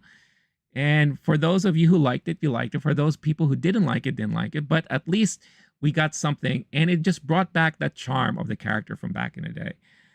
So yeah, it would have been really, really interesting to see. All right. I talked long enough. Let me catch up on some of the chat, because I haven't had a chance to really look back, and I'm so sorry. Arnold saying, I love to touch buttons. Lil Saw, what's going on, Lil Saw? Nice to see you. Haven't seen you in a while. I hope you're doing well. Star-Lord's in the house. What's going on, Star-Lord? Awesome to see you here as well. Beetlejuice in love. You see, folks, even dead people can find significant others. Sequels always seem to dive into romance. Just look at Adam's Family Values. Yeah, I guess because it's like relatable, right? But even the original Beetlejuice movie had romance in it too, in a way. Kevin Davis. What's going on, Kevin? Always awesome to see you here. Beetlejuice global box office total run prediction 350 to 450. I think it is definitely going to be on the lower end of that for sure. Joker Foy due global 450 550. I could see that, but I'm hearing mixed things coming out of Venice, so who knows? But I think, you know what I'll say? People who love Lady Gaga, all of her little monsters, I think they're going to support this movie big time. Star Wars producing less shows and films. I know, yeah, I saw that article, so I'm going to read about that article a little later. Fans still going to want Kathleen Kennedy gone, but I don't think that's going to happen, to be honest with you. I think Bob Iger is going to step in a lot, and it looks like he's doing that already. Doctor Strange told a ghost, you think you see me? Well, you don't, but I see through you. Oh my God, I'm so sorry. Can't see me. Kevin Days, Bo DeMaio pulling the race card and homosexual reason for getting fired. No company going to take risk on hiring him. Yeah, I talked about Bo already, I think a week or two ago, with that whole stuff going back and forth with him in the studios. And now how he's saying that he's going to tell the full story only on his OnlyFans, so you have to subscribe to hear it. I think he should have just remained quiet. I don't know. Again, I don't know what happened. I'm just reading all the stuff that's happening online, all the news outlets. If there was some sort of agreement between him and Marvel to kind of keep quiet and not do anything, he would have still had his credit in season 2. And he probably could have been easily rehired to do other things. But now I feel like he in a way is his own worst enemy, in my opinion. So it's kind of a shame to see, because the guy is talented. He wrote a really amazing first season. And I'm looking forward to see what happens in season 2. But yeah, it's kind of weird to see what's going on with that. Let's see. Please don't cancel me, Mr. Ghost. Star-Lord saying. Kevin Davis, Beetlejuice, and Joker Foy adieu. Will be a moderate success for Warner Brothers. David Zaslav going to sell off Warner Brothers eventually, just not right now. I don't know about that. But I'm sure he's looking at all the numbers very closely. If it wasn't for Beetlejuice, Warner Brothers would have had a terrible year, I think. Because even though people are looking forward to Joker, like I said, a lot of bad reception coming out of Venice right now on that movie. I think it's the movie a lot of people are not. IGN, and again, I don't really pay too much attention to IGN's reviews and all that. They gave it a freaking 5 out of 10. And I think Collider, another one, gave it a very low rating too. So I don't know. That might sway a lot of the audience thoughts on this movie. Star saying Winona should be invented by Edward to be in the new Scissorhands because he got tired of carving her damn ice sculpture. That's actually kind of funny. AKB saying it would have rocked at the time. I think so. Speaking of Beetlejuice Going Hawaiian. Lil Saw saying, bro, you're everywhere. I am? What does that mean? I don't know. But I'm here. And I am here to rock and roll. Starla saying it was rumored Johnny Depp wanted to be in Beetlejuice, if I'm not mistaken. I don't know about that. I don't think I recall that rumor, but this was before Tim Burton really started working with Johnny Depp. Because I think the first, well, no, hold on. Edward Scissorhands came out in, so Beetlejuice came out in 94. Edward Scissorhands came out in 96. Let's see.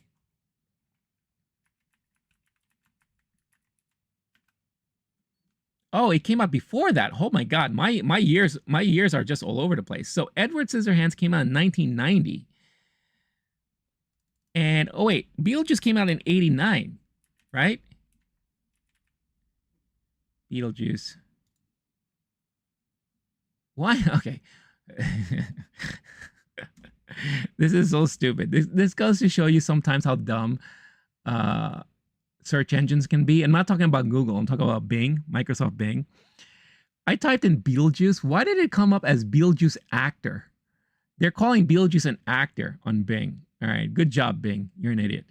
Beetlejuice came out in 98. Scissorhands came out in 1990.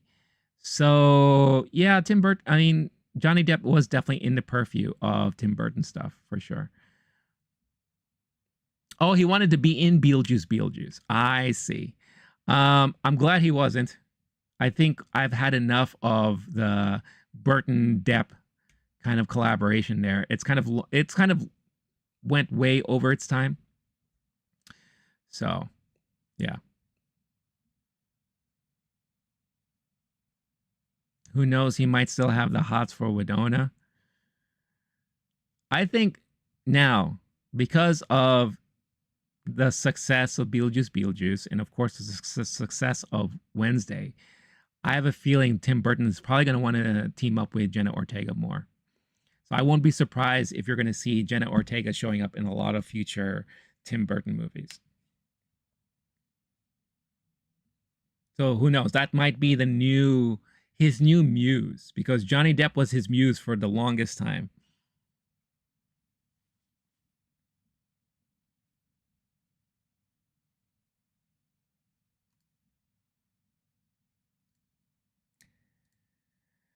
All right. Hold on. Sorry.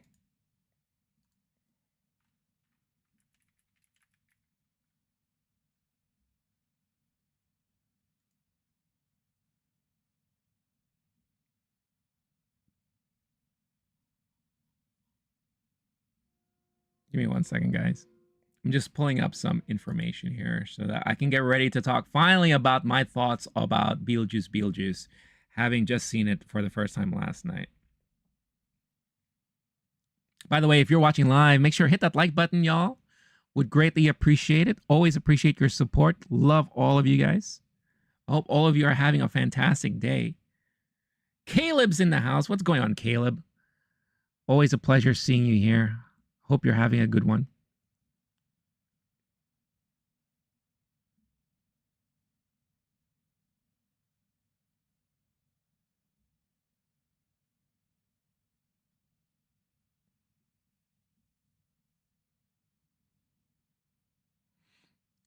Johnny's retired. No, I don't mean the R word, although they should go hand in hand with Johnny Depp. I think he's still doing stuff, but he doesn't want to do Hollywood stuff anymore. So I won't be surprised if we see him doing a lot of more international film. Caleb, breaking news. James Earl Jones. No. Are you serious? Hold on. Is that true? Oh my goodness. Wow.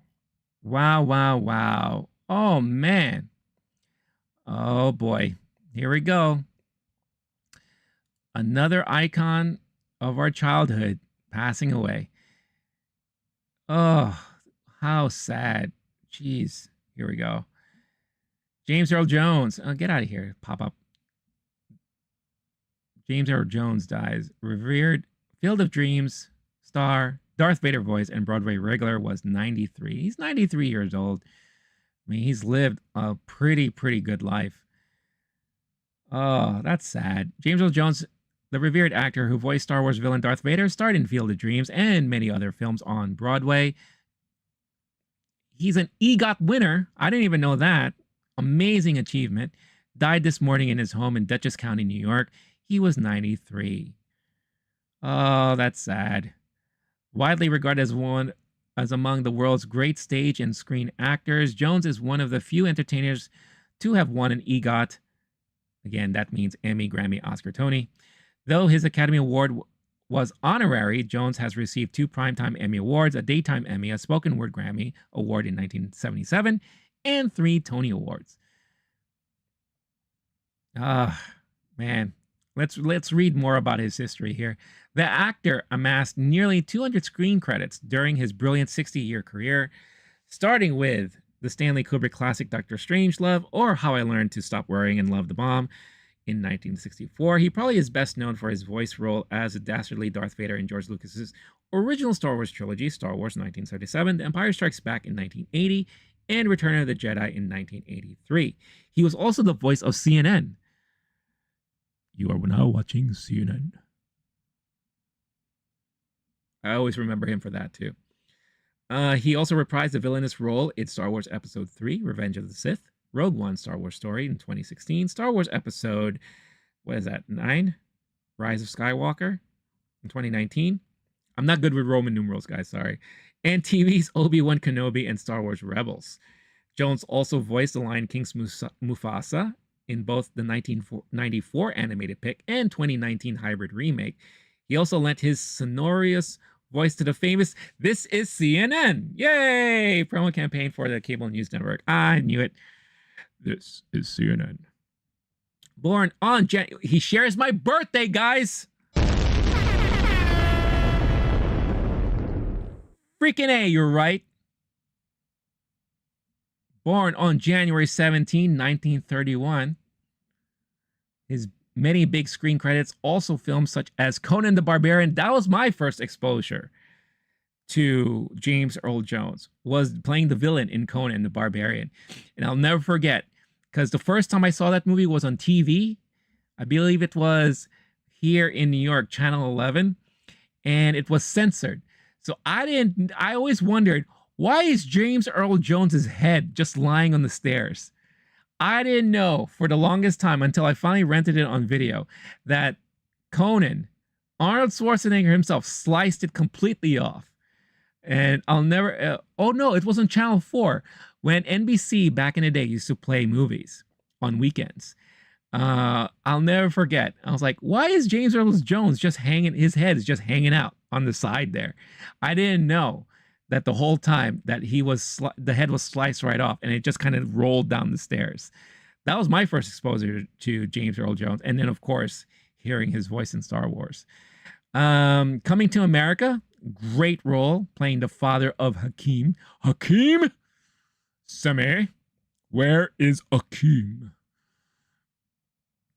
The Hunt for Red October, The Sandlot. He played the, I believe the guy, was he blind? I think he was blind. The guy who lived next door with the giant dog.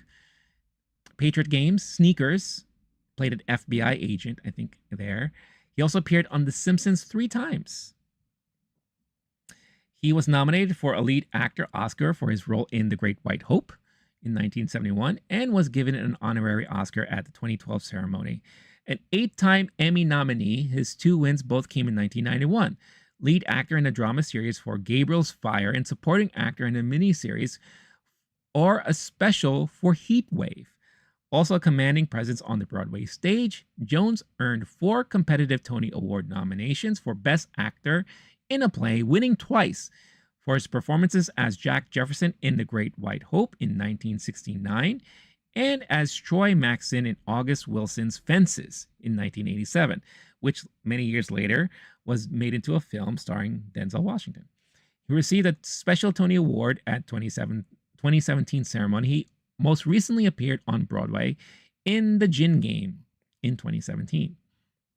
September 2022, the Schubert organization rechristened its 110-year-old court theater as the James Earl Jones Theater, with a dedication ceremony attended by Samuel Jackson, LaTanya Richards Jackson, Brian Stokes Mitchell, Norm Lewis, and New York City Mayor Eric Adams. Boo! You can't think of an artist that has served America more, Broadway director Kenny Leon told Associated Press at the time. Jones did not attend the dedication ceremony, but had been given a private tour of the facility the week prior. Jones also was a 2002 Kennedy Center honoree and received Lifetime Achievement Awards from SAG-AFTRA in 2009 and by the National Board of Review in 1995. Yeah, so he lived an amazing life, had an amazing historical career, and definitely an icon of a lot of us growing up. So yeah, R.I.P. to the great James Earl Jones. Wow. Unbelievable. Unbelievable. What a career. Yeah, AKB, he lived a good life. Also didn't know he was an EGOT. Conan with a sword plus severed head equals. I loved how you got stuck and you didn't know how to finish that, Star-Lord. That was really funny. But yeah, again, it's just one of those times when you hear sad news, and it just goes to show you that a lot of people we grew up with, they're getting to that point where we're starting to lose them little by little. James Earl Jones, 93 years old. He didn't do much lately because of his age. I think the only thing that was like a big thing was that I believe it sounded like he gave the okay for his voice to be used, especially in Star Wars as Darth Vader. So I'm sure that's going to be an AI thing we're going to be hearing for years and years to come and all. But yeah, such an iconic voice. Wasn't he? No, that was Danny Glover. I thought he was in The Color Purple as well. But yeah, amazing career, man. So when you have a chance, go check out one of his pieces of work, because there are plenty. There are plenty. And I would say he is definitely one of those actors that never phoned it in. He always gave it his 110%. So he is definitely one of those old school prolific actors that always gave his all in any performance, whether it be a small bit role to a leading role. Always. I've never seen any one performance of his that was shitty. Never. Even if it's just a small, like for example, I believe his role in Sneakers, which is a great movie, by the way, if you haven't seen it yet. It stars who's that? My God. So many people in that movie. To Sir With Love. Who's that guy in To Sir With Love? Oh God. Not Sneakers, the shoe. Stupid. Robert Redford, Dan Aykroyd, Sidney Poitier. That's who I was thinking about. River Phoenix was in that too. It was such a great movie. His James Earl Jones's appearance in that movie was like a surprise cameo. It wasn't even like something that was like fully announced. He just shows up at the end as like I believe he was an FBI director. He was the one that everyone's starting to say, okay, we'll what do you want in order for us to get this technology? And that's when it was like a row of people. It was like, well, I want this and that. I want this and that. And I think River Phoenix's line was, I want peace in the world. What did he say? I think he also said, I want the cure for curing hunger across America, and I want her phone number. One of the lady FBI agents. And it's like, you could have anything you want, and the one thing you want is my phone number? And he's like, absolutely. And she's like, okay, it's 555. And James Earl Jones looks at her like, what the hell are you doing? Really great role of his. And it's such a great movie, that movie is, Sneakers. It's so good. Yeah, definitely worth watching. And it still holds up. I think I saw it again 2 years ago, and I really enjoyed the movie. It was so good. Play him off with us. Yes, James Earl Jones, you are going to be forever remembered in Hollywood, in all of our lives. Again, as someone who grew up in watching you, hearing you, I think most of us heard him the most in our lives growing up. You'll never be forgotten. A true legend in Hollywood and in life. So give it up to James Earl Jones.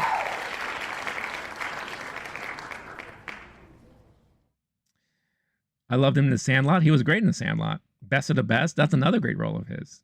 Yeah, again, a lot of great stuff. Like I said, never seen him phone it in once, ever. So, Coming to America. Sammy, where is Akeem? I am looking for my son, Akeem. when he was talking to, when he found out that he wanted to marry the girl, he's like, nonsense! I will not allow it. With his lion thing, with his lion kind of gear and all that. It's so funny, man. He's so good. And that's another thing too. He could do drama, comedy, you know, action a little bit. His role in The Hunt for Red October was fantastic. You know, he was very multifaceted. He was just so good. That's a put that up there with my George Lucas. You, I will not allow it. Where is my son? Where is Akeem? Semi. What was his helper's name? Oha. And that's what that means, like, you know, that guy would come in and pay you off. Oha. Put a suck in it, Joffy. The boy's in love.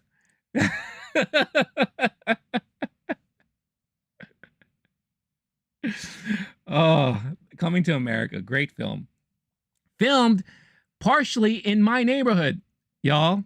I don't know if I ever talked about this before, but the McDowell's was a Wendy's in my neighborhood. And I was in grade school at the time. And I remember walking home from school because I hated taking the bus.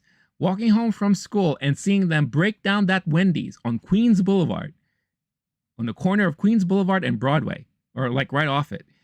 They broke down that Wendy's and they turned it into a McDowell's. And I'm like, what are they doing over there? And that's when I found out they were filming an Eddie Murphy movie that didn't have a title at the time. Or at least they weren't allowed to tell us what the title was. There was like groups of people outside hoping to be extras in the movie and all that. And lo and behold, when I finally saw Coming to America, bam. I was like, oh my God, that's my neighborhood. Freaking amazing.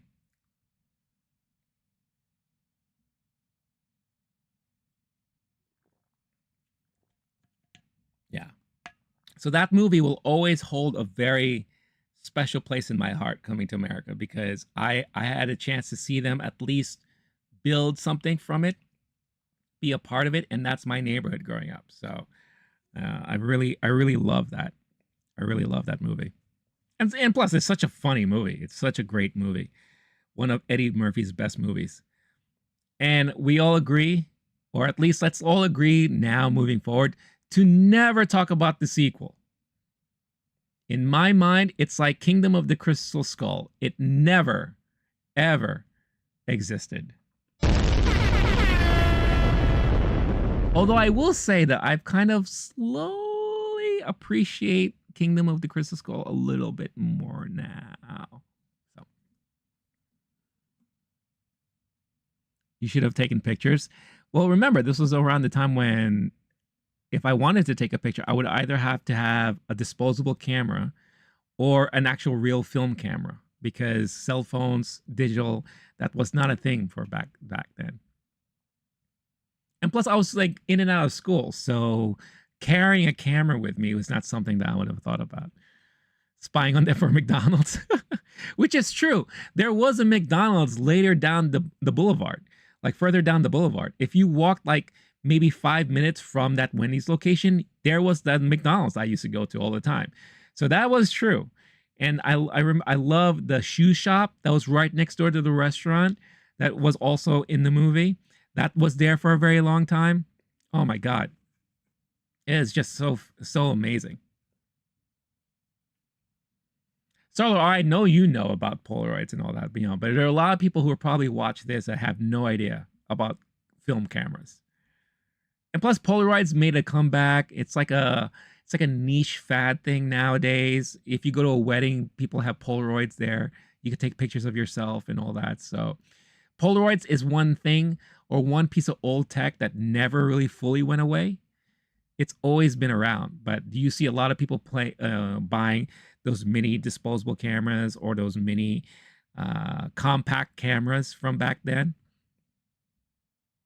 You know, you don't really see that anymore. But Polaroid, for some reason, just had longevity because it's very fun, you know, especially at parties. It's very great for a younger generation to play around with, you know, instant film, instant pictures. You know, it has an aesthetic that people really like. So it's very, very interesting and fun. All right. Well, Caleb, I appreciate you dropping the news and letting us know, because I would have not known until probably I went off stream. So it's again, it's nice to reminisce about James Earl Jones for a bit, and to talk about his career. 93 years old, man. What a great life for him. All right, let's now talk about this movie. Beetlejuice Beetlejuice. Say it thrice and run away. So yeah, so again, this new movie coming out, Beetlejuice Beetlejuice, we all saw the trailers, right? And, you know, I think there was a lot of hesitation from a lot of us. I think Star-Lord is a perfect example. First trailer dropped, he was super excited. Then more trailers dropped and he got very uninterested. And I think a lot of people were starting to feel the same way. A lot of people were starting to feel hesitant, you know, skeptical about this movie, you know, especially those people who are constantly surrounded by like movie news and, you know, the movie talk scene. People like myself would talk about the industry and talk about news and all those things. And even myself, I was starting to get extremely skeptical about the movie, and I was getting a little worried about it. I refused to read any early, you know, reviews about it when it debuted at it either debuted at Venice or at yeah, I think it debuted at Venice Film Festival, right? And you know, there was, you know, people already reviewing about it, you know, giving their thoughts, giving their ratings about it, and all those things like that. So it was just one of those things that I try to avoid because I want to go in on it fresh, untainted, undisturbed, uninfluenced, right? Like I do with any movie. I think the only movie recently that messed that up for me was, I forgot what movie it was, where I started reading reviews, early reviews on stream. And I feel like in a way that kind of tainted my expectations a little bit. But I went into this thinking that if anything, it would just be fun to see Michael Keaton back in the makeup and all that again, right? And I'll say this, it was extremely fun to see him back in the makeup again. The times I laughed the most was the times he was on screen. And yeah, very similar to the first movie, he wasn't on screen a whole lot, which I think was a good choice to keep him still as the chaotic demon background character that his main purpose is just to cause havoc, right? That's basically his character. If you think of Beetlejuice's character in a nutshell, yes, he does want to escape the afterlife. He wants to be amongst the living again. But he also loves creating chaos. In anything he does, he's a mischief guy. He's a mischief maker, right? And in this movie, he still played that role, even though there was a little bit more importance put on his character because of certain situations. You've seen the trailer, you know. Ex-wife is back looking for him, all those things. And eventually, the Dietzes look for him for help once again, for whatever reason. And I'm not going to go into spoilers just yet. I'm just going to talk about, you know, my initial thoughts and all that. So Michael Keaton, fantastic in this role. Absolutely fantastic. I would give big props and shout outs to Catherine O'Hara. Catherine O'Hara was hilarious in the small moments that she had on screen. She had a lot of moments that made me laugh out loud. She is still a very funny actress. Comedic timing is top notch. No surprise again, it's Catherine O'Hara. The chemistry she had with Winona Ryder was still there, you know, and it still worked out well. Another major surprise to me was Willem Dafoe. Willem Dafoe, and we don't really get a chance to see him in comedy too much, but my God, this guy is hilarious, you know. And I'll give you a brief description of what his character is. He is an actor who, for the longest time, played roles as a cop, FBI guy, action star, who is now in the afterlife as a detective. So there's a lot of these tropes that you associate these type of actors with, and he plays on those tropes so brilliantly well. It is hilarious seeing him on screen. He was really, really a pleasant surprise. Now, Jenna Ortega is Jenna Ortega. If you've seen her in Wednesday, yes, she still plays kind of morbid, kind of like awkward and all that. Not to the same level as Wednesday, but pretty close, you know. Maybe more along the lines of a lighter version of Winona's character, you know, Lydia, when she was that age, but not so hardcore into it, right? But she was still kind of like, you know, she doesn't really get along well with the family, this and that. She still wants to be her own individual, blah, blah, and all that stuff like that. I thought she was okay in the movie. I thought it was a smart move to have her in this movie.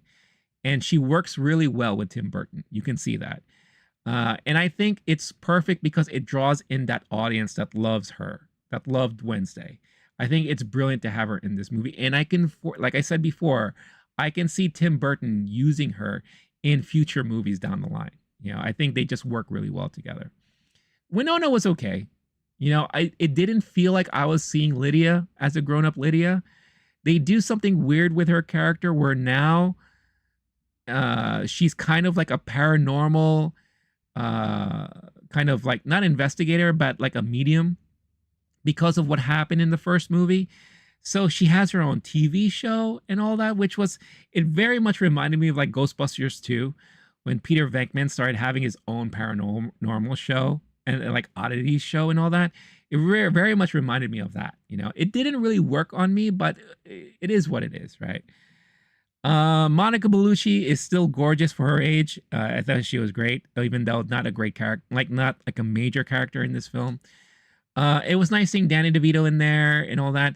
Justin Theroux, I had no interest in this guy whatsoever. His character sucked. And I think that was on purpose, but I cringed every time he was on screen. It was just, I don't know if he's like the right fit for this type of universe or this type of movie, but it was just not, it didn't work for me at all, you know? And again, maybe that was done on purpose. And if it did, bravo, it worked. Now, for the movie overall, the one thing that I loved about the original movie was that it set up the story so perfectly well, where you had the Maitlands, you know, you're starting to think that these are the guys you're going to be following throughout the movie. It was very unexpected when what happened with them when they passed away, now dealing with the afterlife and now dealing with, like, you know, the living and, you know, the whole thing about them never being able to leave the house and all those things like that, you know. So I loved like that whole story building, character building. And you really just, like I say this all the time and time again, in order for any movie to work, any story to work, you have to be invested in the characters. And what the first movie did well, even though there are many moments where it was bizarre and chaotic, you were invested in these characters. You loved the Maitlands, and you equally were very much interested in the Dietzes, especially Lydia, and the relationship she had with the Maitlands, right? And then at the end, everyone was all very much kumbaya and all that stuff. I felt like a lot of that was kind of missing in this movie, where we are reintroduced to Lydia, we're reintroduced to Catherine O'Hara's Delia, the whole, you know, Jeffrey Jones's thing, the way they handled that whole situation it worked, but I was surprised at how much they lingered around that a little bit, you know, like how still big of a presence that character was in this film without going into further details about it. But the only new people we were introduced to was Justin Theroux's character, which I said didn't care for, really honestly didn't care for, and Jenna Ortega, Astrid, right? Which I thought she was an interesting character and, you know, nice addition to the family. But a lot of things that she did or that she experienced was very rushed. Rush. And, you know, rushed even more so than Lydia's experience in the first movie. Like, there wasn't time or enough time to really marinate with her, you know, and they introduced her. You kind of get in a sense of the kind of character she was and how she's going to fit in the story. And then they kind of just shoved her into the madness. And the first half of the movie was very slow. And I felt like there were times where the pacing was off a little bit. And it's because they're setting up so much plot. There's a lot of these little plots happening, more so than the original movie. And it made you wonder, like, am I supposed to be following this? Well, what's going to happen with this? And how is it all going to culminate in the end? And I think the main reason, what's going on, Cindy? Nice seeing you here. I hope you're doing well. Say it twice. Be nice. Say it 3 times. And I don't know what to say. I don't know what I'm talking about. But I hope you enjoyed Beetlejuice, because that's what we're talking about right now. And it's all that setting up a plot that really made the second half of the film extremely chaotic. And Star-Lord, no, there is unfortunately no football team, no ghost football team in this one. There were a lot of Bobs, like those shrunken head guys, which in a way didn't make sense. There are certain things that kind of didn't make sense in this movie that was introduced in the original movie that I felt like they kind of veered away from. I mean, we all remember the shrunken head guys because they're funny to look at, right? But they were done because there was a voodoo shaman that had the powder that would shrink people's heads. I will say this right now, nowhere to be seen. Shaman, nowhere to be seen. So you just have a random grouping of these guys with small shrunken heads that just happened to be there. So I felt like that was just brought back for comedic value. You know, Tim Burton's probably like, oh, everyone loved these characters, so I'm just going to use them here. Again, weird that they're there. Maybe I'm thinking too much into it, but it just didn't gel and make sense. And the last half was them trying so hard to close out all the plots, all the storylines that they were introducing, that it caused for such chaos. So much was happening in the last half. So much was happening in the third act that I felt like there were times I needed a break. I needed some, and they did that by kind of adding like comedic elements in between a lot of these moments. But so many things were happening, and then they will introduce this new thing to happen. And like, wait a minute, now this is going to happen? Well, how are they going to explain this later on? And then blah, blah, blah, blah, blah, blah, blah. It was just very chaotic, you know? And yes, there were a good amount of times I smiled throughout the film. I got good chuckles out of a lot of like little quick one-liners and delivery of certain lines, mostly from Michael Keaton, Catherine O'Hara, and Willem Dafoe. Like those were the 3 people, performers, that when they did something, I laughed because it was hilarious. I didn't laugh at all with Jenna. I didn't laugh much with Winona. Again, you already know my thoughts on Justin Theroux.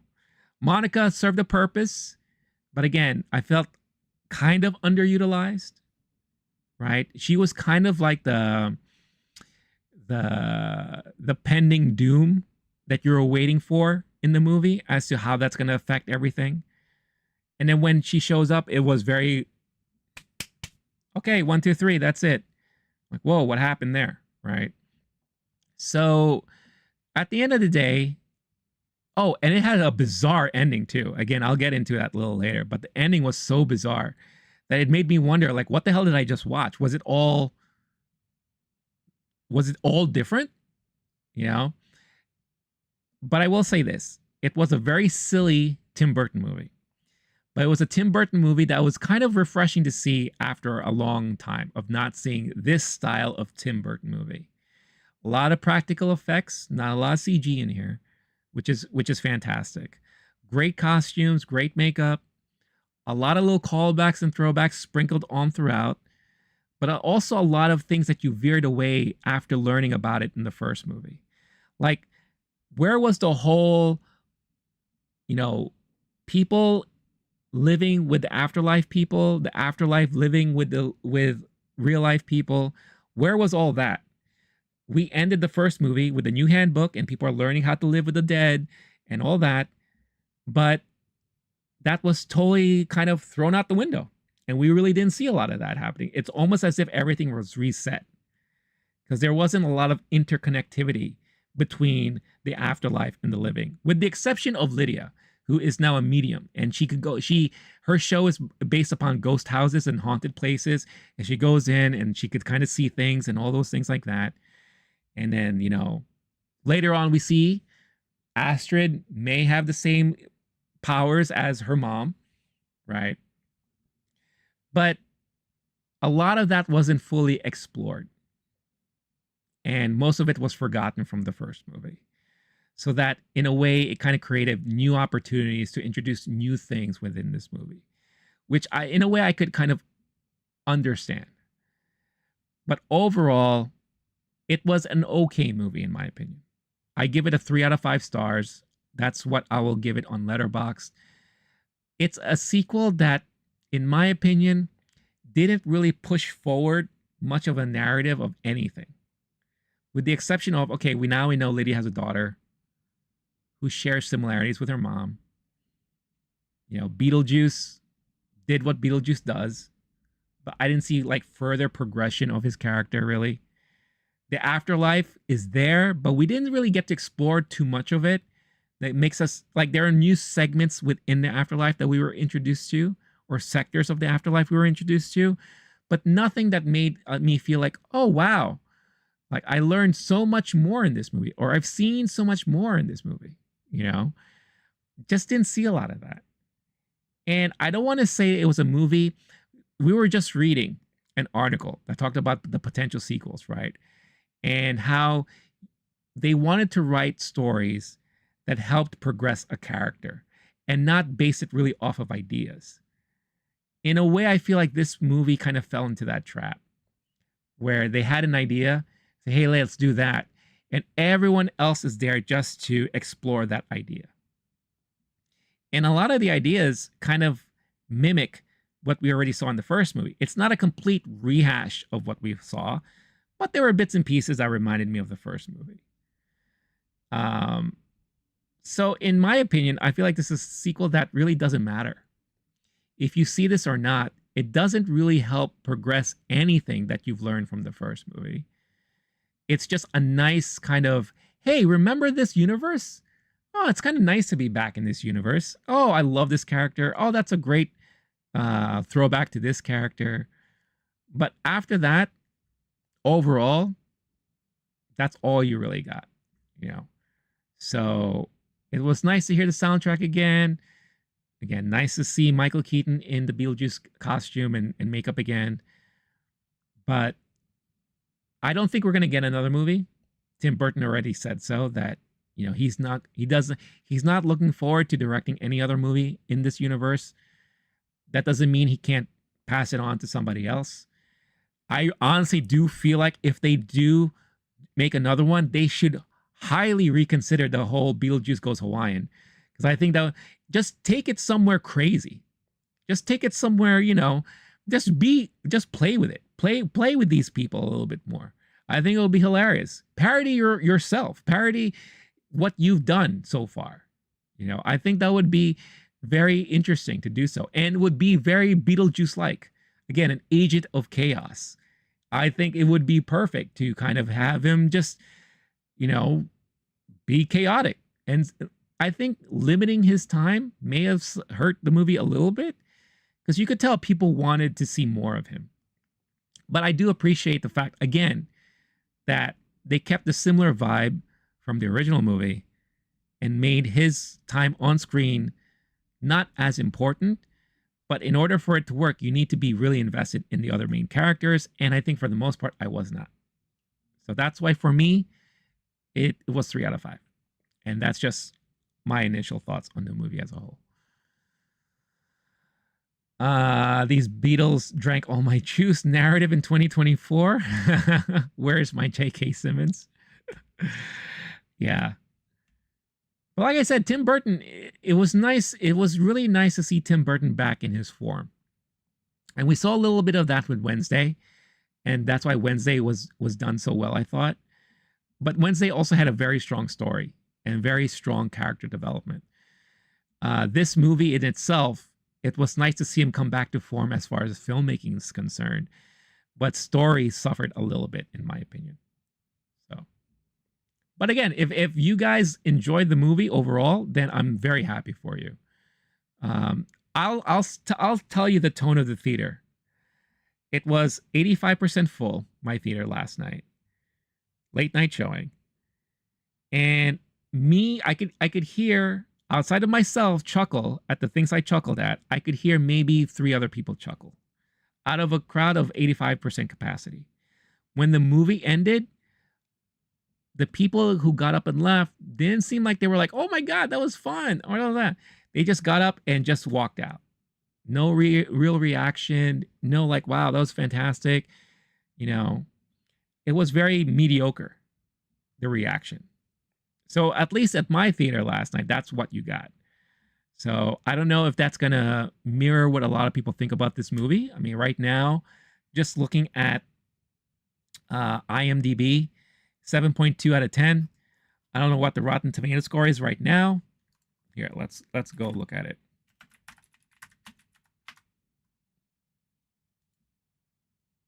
I'm pulling it up right now.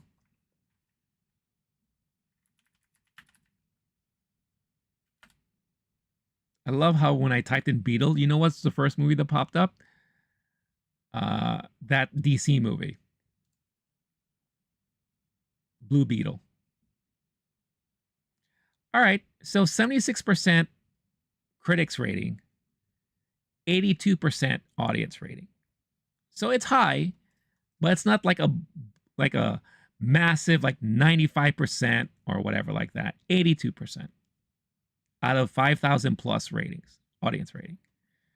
So look, I'm glad it worked for some, but for me, again, it was just one of those things where, it is a movie. Again, nice to see and nice to be back in this universe, but yeah, it just didn't do so much for me. And if we don't get another movie in this whole franchise, I'm perfectly fine with it. I'd be surprised if we get another one anytime soon. But if they do, again, I will highly say you gotta do the whole Beetlejuice Goes Hawaiian, because I think that would be a fantastic idea. How long were they working on this movie? That's a great question. Let me see. I'll look that up right now. I also want to know what the budget was for this movie. I'm just very curious about it, but let's see.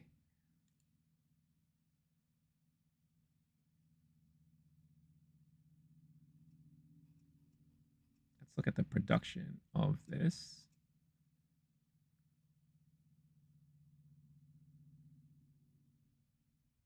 They mention also Beetlejuice Goes Hawaiian.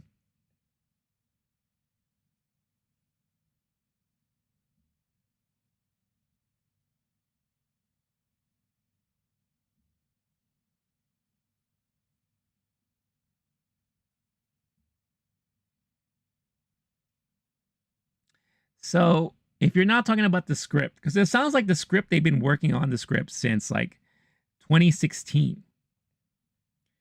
2013 was when Winona first were hinted that they were working on it. Then I think they started working on the script in 2015, then 2016, then 2017, and then 2019. But February 2022 was when it was announced. Oh yeah, and Brad Pitt's studio, Plan B, is part of this production too. So Brad Pitt is a producer on this film.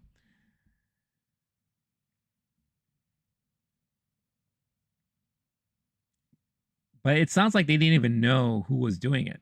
Burton stated in October 2022 that he was not involved in the project, but backtracked days later saying nothing is out of the question.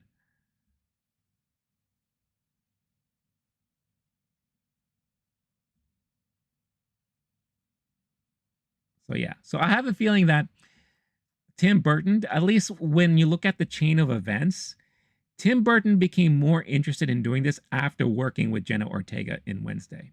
So I think working with her in Wednesday really made him more excited in doing a sequel to Beetlejuice, because he probably saw, hey, she kind of reminds me of like maybe a young Lydia, or what if I wrote in Lydia had a daughter?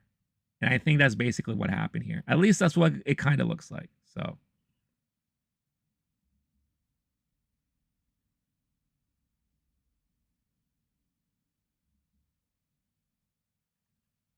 yeah.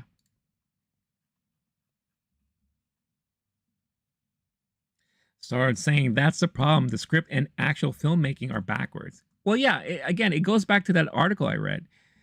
Instead of writing a script and focusing on the story you want to tell that expands the character, that expands the story and the universe.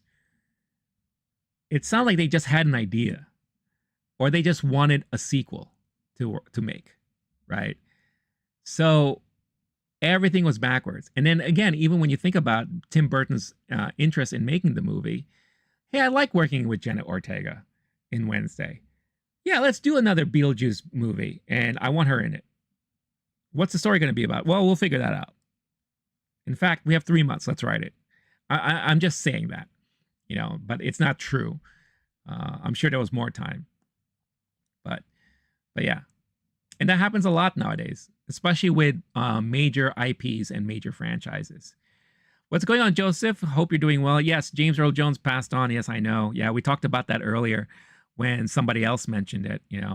Such a legendary person, not just actor, performer, but just person in general. So very, very sad to hear that happen.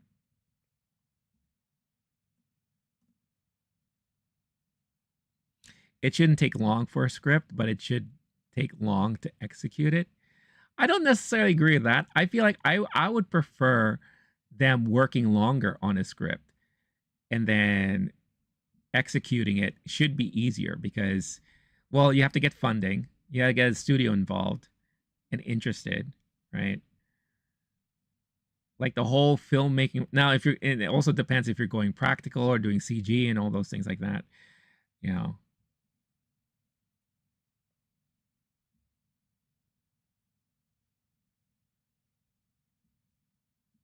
Too many plots, remember? Yeah, but again, it also begs the questions of how many people wrote this script. If you had one person sit down and write the script, then I think that's fine. But if you have a lot of people putting their inputs on it, plus who knows if the studio said, "What if you add this?" or "What if you do this?" You know what? We need something like this so that the younger generation can appreciate it. That's when things can get nuts. And I think it's a perfect time. And again, this is a big warning to everyone who hasn't seen the movie yet, who's interested in seeing the movie. It's going to be a perfect time to talk about spoilers now. So again, heads up, if you don't want the movie spoiled for you, I'm going to talk about this movie because I think I need to. I need to at least to talk about all the series of events that happens in this movie and why it felt so chaotic at the end, and why a lot of things I felt were missing, and a lot of things were just kind of thrown in there just to throw in there, and all those things, right? So, and I'll give another minute just so people can tune out. Also, if you are watching live, don't forget, hit that like button. Would greatly appreciate it. As I drink more of my coffee.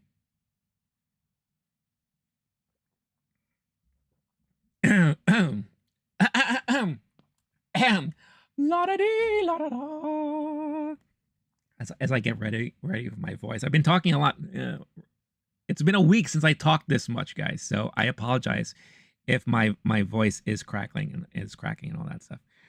Also, I'm already going pretty long today. I don't know how much longer I'm going to be streaming. I know I haven't had a chance to react to the trailers I said I was going to react to and all that. May not be able to get to that today. Also, this one bit of news I really, really wanted to read. May not be able to get into that today either. So I may have to save that for another stream this week. But all right. So spoilers. So let's I'm going to list out the series of events that happens in this movie and why it just went really crazy at the end. So movie starts, obviously we're back in the town, just to kind of show the town and all that, right? That's not necessarily where the Dietzes live right now. They haven't lived there in a while, apparently, from what it sounds like, but they still own the home. Lydia runs a show because she is now like a ghost medium. So she does a lot of like ghost tours, haunted tours, all those things like that. Her producer, played by Justin Theroux, it works with her. And apparently they have a relationship, romantic relationship. So they're dating. She has a daughter, Astrid, who is going to school, all girls school, all that. And she's like kind of picked on. She's bullied on. because she's a little different. Again, very much like Lydia when she was her age, right? So that's the premise we have set up already for at least the Dietz family, right? Beetlejuice apparently runs, still is running his bioexorcist firm with all the different Bobs who are his kind of like employees. So he's allowed to do this in the afterlife. How that happened, we don't know. We thought he was kind of shunned. We thought he was kind of looked down on in the afterlife. People wanted to get rid of him, right? But he's still there, still doing what he's doing, and he's looking for his next jobs. And it sounds like what they do is that they're looking for jobs for them to do in the bioexorcism kind of whatever, right? And then word drops that Lydia's father dies. The aforementioned person that we don't talk about anymore because of really bad allegations of CP and all that.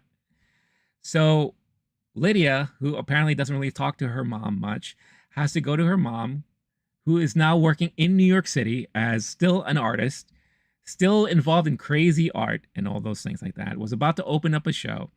And, your dad passed away. So now we're having a funeral, and we're going to have it in the old town where the house is. And the story of him passing away was actually kind of a funny one, where apparently he's still into bird watching.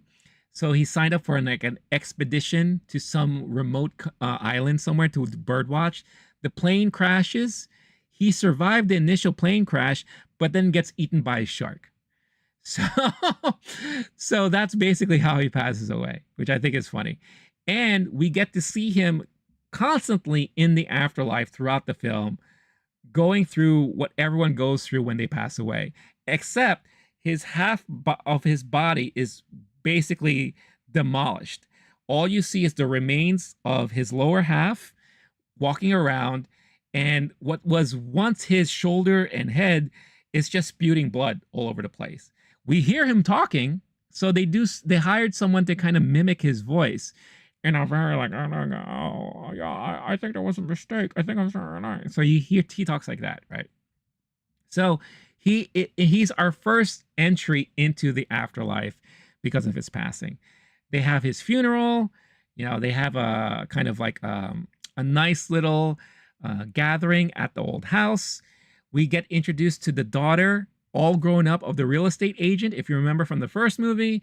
And she's also working in real estate, so she wants to sell the house again. She has her own daughter, and they all still act kind of bubbly and this and that, blah, blah, blah, whatever, all kind of like all out of it. And at this moment, for some bizarre reason, Justin Theroux's character decides to propose to Lydia. It's Halloween in a couple of days, and he wants to get married on Halloween. So it kind of taints this whole funeral thing and remembrance thing. Of course, Astrid gets angry about that, takes a bike, rides through the town, crashes into a tree where there's a treehouse and there's a guy there. Boom, boom, boom. Romance interest, right? So there's this guy, young, hot-looking guy, and it's like, oh, I'm reading this book. Oh, I've read that book 3 times, and blah, blah, blah, blah, blah, blah. And I say, yeah, I'm here. Oh, your mom is Lydia Dietz. Wow, you're famous, and da da da da da. So again, all this stuff. And she's like, yeah, and now they're getting married on Halloween, and yeah, Halloween used to be fun, and all this kind of stuff like that. Yada yada yada. And it's like, well, if you don't want to spend Halloween there, and if you have some time, maybe you could just hang out with me here. So again, romantic interest moves things really quickly, And Beetlejuice catches wind of the passing of the father because he's looking through the obituaries. He's like, oh, now's my chance. Now I could finally try again to re-look into my plot about getting back into the real life. At the same time, thanks to Danny DeVito, who's now a janitor in the afterlife, he accidentally disrupts this box, and it's a bunch of little boxes, and we find out there's Monica Bellucci as she's putting herself together and kind of like stapling herself together. And the first thing on her mind is like, where's Beetlejuice? That's my husband to be, and blah, blah, blah. She was missing the finger, but then the finger was there. So it's not the same finger that was in his pocket, or maybe it was, and then maybe they packed it away later on. I don't know. Weird plot hole, because that finger was in Beetlejuice's possession. How did it end up in one of the boxes? Who knows? Whatever. Right? So now she's looking for Beetlejuice. And Beetlejuice catches winds of this and is like, oh, my ex-wife is coming. Let me tell you a little story about how this all happened. And this was very funny because all of a sudden it turned into like an old school Spanish horror film where he just goes off about telling a backstory. This is the first time we actually get a Beetlejuice backstory, which is fantastic. So we get to see an untainted Beetlejuice, meeting Monica Bellucci's character Dolores for the first time. And we come to find out, he was like a grave robber, trying to rob graves, get like the jewelry and all those things like that. She turned out to be like a witch in real life and killed him off and blah, blah, and then wanted to get married and yada, yada, yada. And then things didn't work out. He got scared off. He ran away. The stuff that we kind of already guessed that happened, and kind of like he alluded to in the past and all that. But since she was like left at the altar, like she's always been having this thing that she wants to seek revenge on Beetlejuice and all. So of course Beetlejuice wants to keep his distance, and he feels like the best way to do so is to try to get back into the real life, escape the afterlife, so that he can get away from this crazy ex-wife of his, right? That's why he plots the whole thing. It's like, well, the only way I could do that is get married, so maybe I could rekindle my love with Lydia and this and that. Not realizing that she was already proposed to and promised to somebody else, right? This is where all the craziness happens. So already we have the ex-wife Beetlejuice kind of drama. We have Lydia and the marriage drama. We have Astrid and the newfound romance boy, which I'm going to get into later. And so what did I say? Beetlejuice, Astrid, Lydia, and then there's Willem Dafoe. And then Willem Dafoe, again, we get introduced to as this guy who is now playing a detective in the afterlife. Used to be an actor who played detectives and action stars and all those things. And he is now he's investigating why is Monica Bellucci's character back and how that's going to affect Beetlejuice. And he's trying to like put a stop to all of that, because it's going to cause havoc and chaos for the afterlife. So what happens with Astrid? Astrid, in her own way, falls in love with this boy, which comes to find out, big reveal, the boy is not part of the living.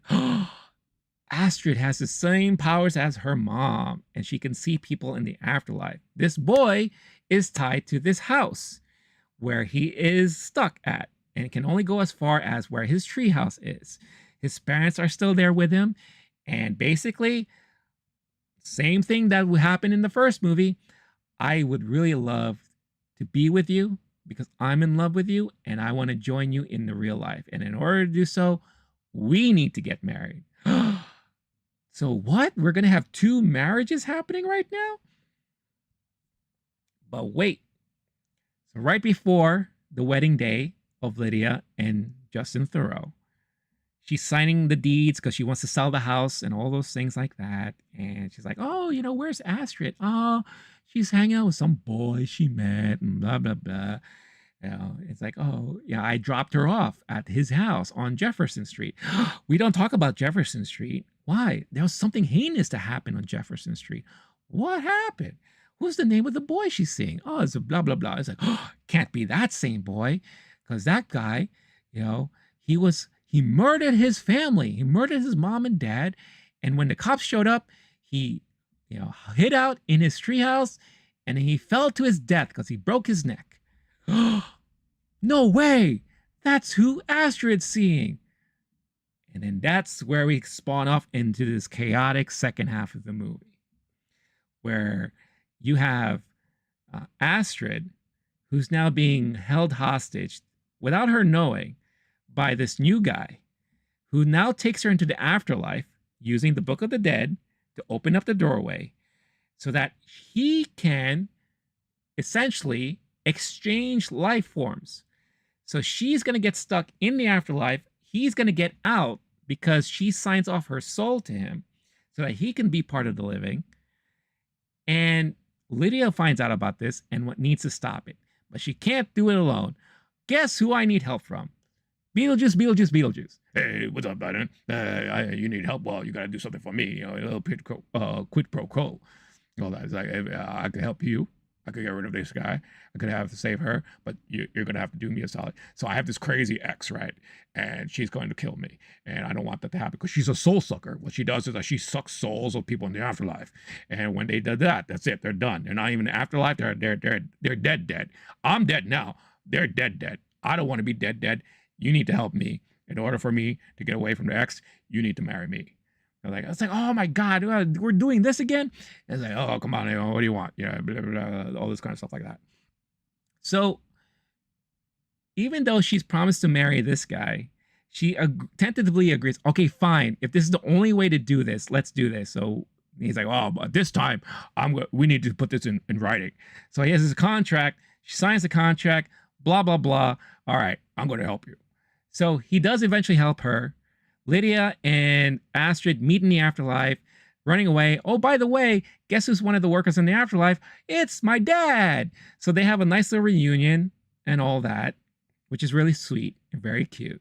The dad also died in some sort of accident where he was left at sea and he was eaten by piranha. So, of course, he still has the piranha all over him and all that. And it's like, oh, you know, you turned out to be a great, you know, you grew up so fast and you're an amazing daughter.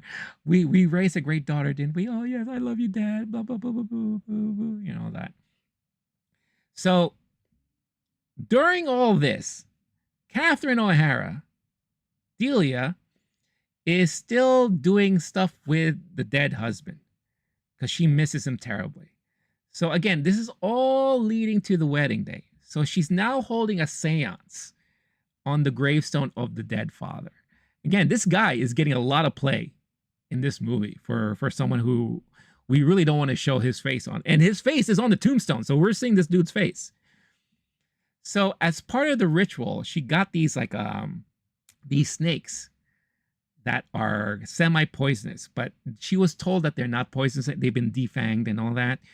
And she kind of like throws back to how it was in Egypt time in the pharaohs. And in order to pay homage to the king or whatever, I'm supposed to do this seance with these like snakes and everything and blah, blah, blah.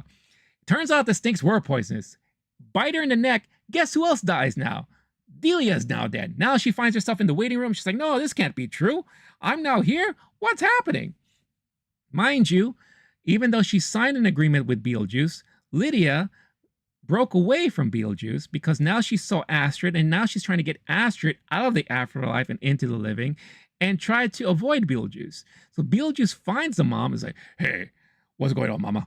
And, you know, he's like, you know, she's like, I'm not supposed to be here. I was lied to, blah, blah. He's like, well, guess what? I can help you out, but you got to help me find it because I have a runaway bride situation and stuff like that. So now they're teaming up to come and look for these guys. Can you see why it's so chaotic of all of these things happening right now? And during this whole time, Monica Bellucci is running around the afterlife, coming across everyone. I was like, where's Beetlejuice? Sucking everyone's soul who doesn't really help her out. Where's Beetlejuice? Ah. So all of this stuff's happening. Finally, we get to the wedding day, right? And of course, Justin Theroux's like, oh, you know, where have you been? Blah, blah, this and that. And well, because I had, you know, long story short, I had to find my daughter and this and that. Mind you, this whole thing with the dude was said and done immediately. You know, Beetlejuice was about to stamp his passport for his gateway and entry into the real life, but it was a fake stamp. And it's basically a stamp that says you're shit out of luck. He ended up dropping and he went into hell. That's it. That's how the whole thing was solved. Said and done, never would be spoken about again. By the way, his dead parents are still at the house over there. So I guess we're just going to forget about all of them, right? They're just going to hang out there. So that's it is what it is. By the way, also, whenever they were asking, oh, you know, this could be a potential show where maybe Lydia can now revisit her old home and we could do an episode on this, you know, and then maybe we get the help of your couple ghost friend that used to live here. Oh, they don't live here anymore. Why is that? They found a loophole in the whole rules and they found a way to move on. What? What? So somehow, without any further explanation, there is some sort of loophole in the rules that they found that allowed them to move on and not be attached to that house anymore. Kind of broken to me, if you ask me. That doesn't seem to make sense. But that was like a quick blurb, and then they moved on from that. Okay. Wedding. So we're there, and of course, Beetlejuice shows up like, wait a minute. You can't be marrying her. You know, it is my wedding. And by the way, I guarantee you, this guy is not the kind of guy you want to marry anyway, because I'm going to inject him with some truth serum, and he's going to tell you exactly why he wants to marry you. Like, here you go. Boom. And basically, we find out that the only reason why this guy wants to marry her is because of the money. That he has no interest in her, no interest in what she does for a living, doesn't believe in any of this ghost bullshit, and just thought it would be a great thing to do because he's going to reap the benefits with all the money and all that. So she gets upset, punches him with a glove that Beetlejuice gave her, knocks him out of the room, all those things. And he's like, all right, let's do this, honey. And, you know, they're about to get married because it's part of the contract. But then all of a sudden, Monica Bellucci shows up and, you know, what's going to happen here? This all happens after a major musical number, which there were two. Here that happened on the wedding day, where him and Lydia are waltzing, they're dancing, and there's like seriously, a major like operatic, a rock and roll opera musical. Because you're setting up the big thing that happens here, where it's a wedding day. Beetlejuice is about to marry Lydia again for the second time. Then you have Willem Dafoe showing up to stop Beetlejuice and to stop Monica Bellucci, who is about to bust in on this wedding to get Beetlejuice, right? Then you were able to get Catherine O'Hara out of the underworld. I forgot at this point how that really happened, how they were able to figure that out. Maybe another loophole in the damn rules and all that. And Astrid is there just witnessing the whole thing happening.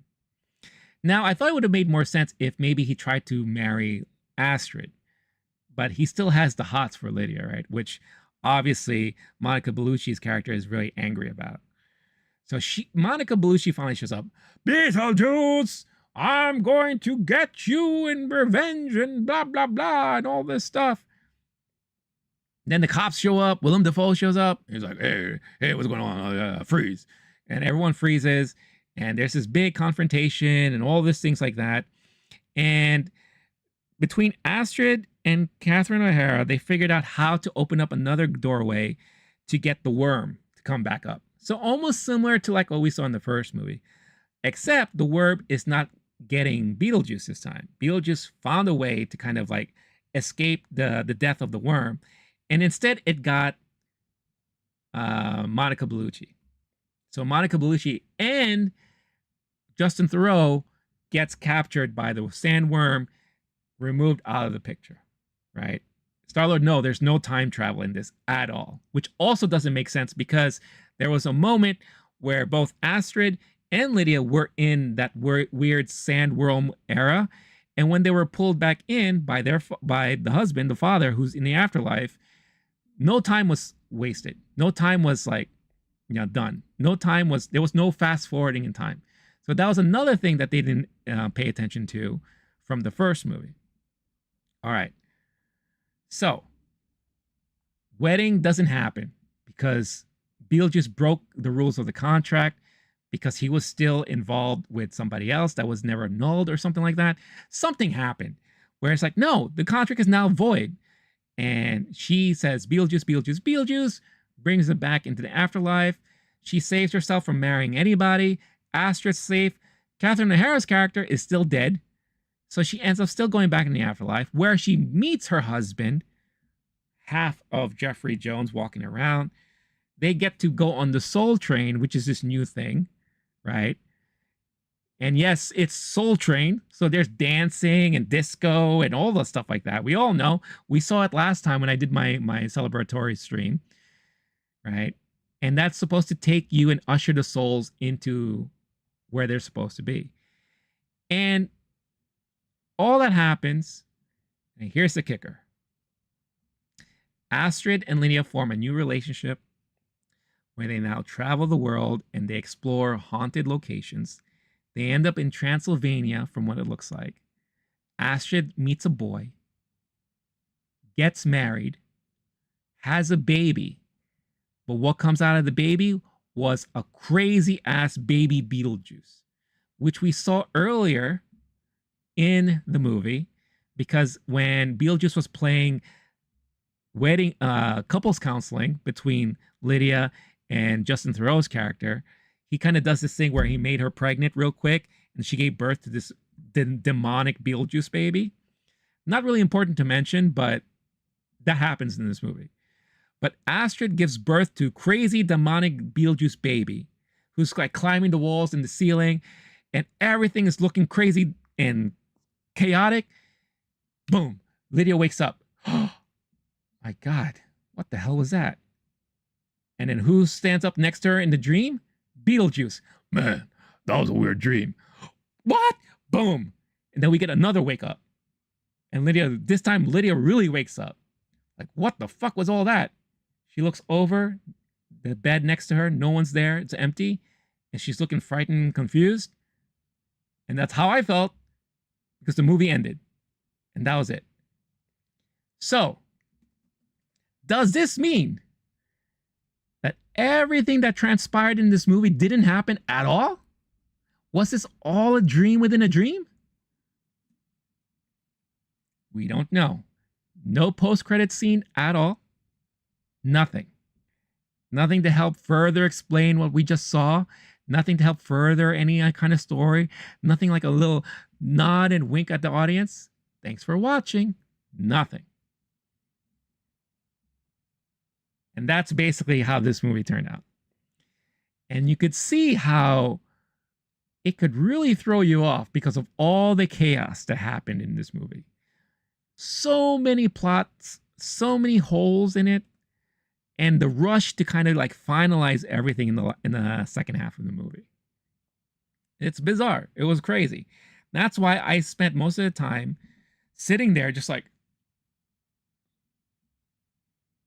I felt like I was watching Challengers, the crazy tennis match.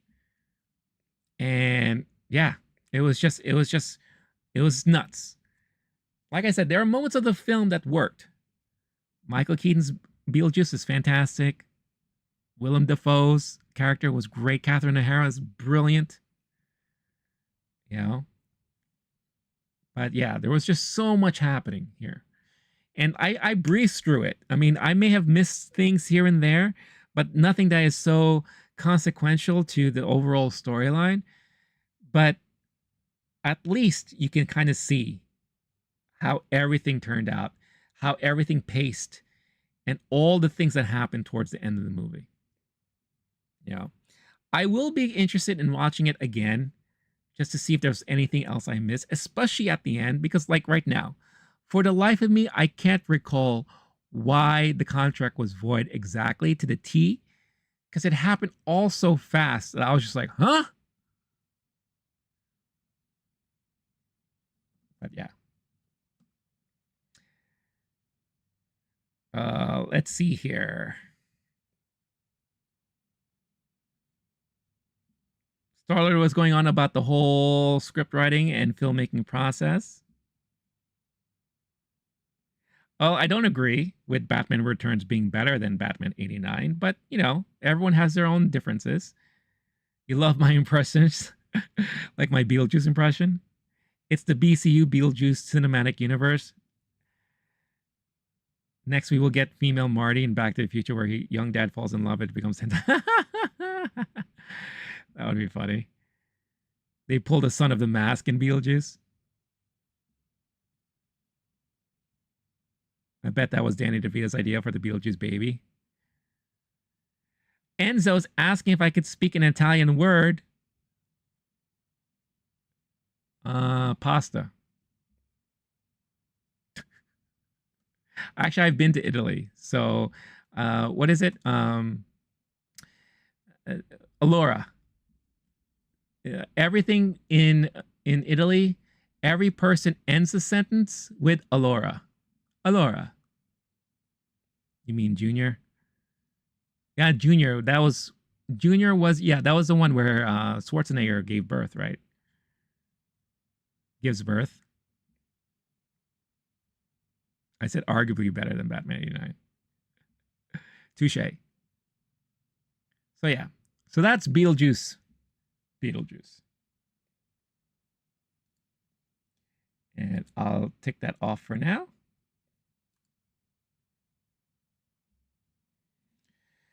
So yeah, so if anything, this movie was definitely a wild ride towards the end. You know, overall, like I said, it was an okay movie. You know, there are certain parts that were definitely entertaining, but it was a movie that is silly, nonsensical at times, doesn't really move anything forward as far as story or narrative of the universe or the characters. It was just a nice kind of it was a nice drop in back into the universe and saying, oh look, this is the kind of plot that you could probably expect from the cartoon. Which is funny because with Frozen Empire, Ghostbusters, it also felt very like a cartoon episode. Adventure of the week. That's kind of what it felt like at times. But here it felt like multiple adventures of the week that all culminated into one movie. So yeah. So that is what it is. So Star-Lord, I know you said, and I'm gonna go back. You said you want to wait till October to see Beetlejuice. After hearing me say everything I said, are you looking forward to it more or less, or just something you know you're just gonna end up watching regardless?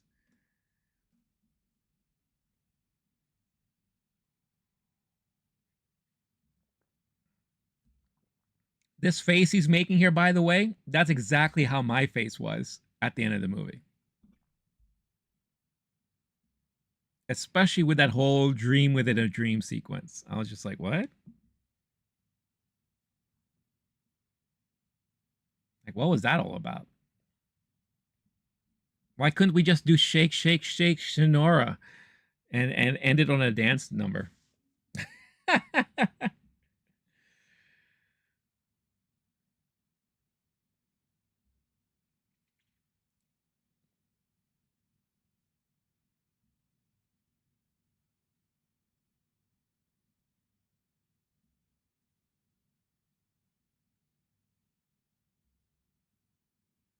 By the way, I hope everyone's having a fantastic day.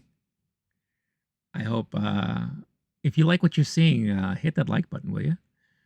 Would greatly appreciate it. Like I appreciate all of you. The juice is loose, but it took a deuce.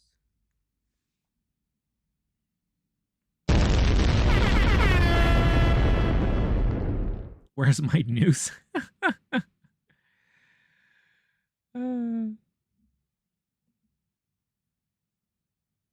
That's funny.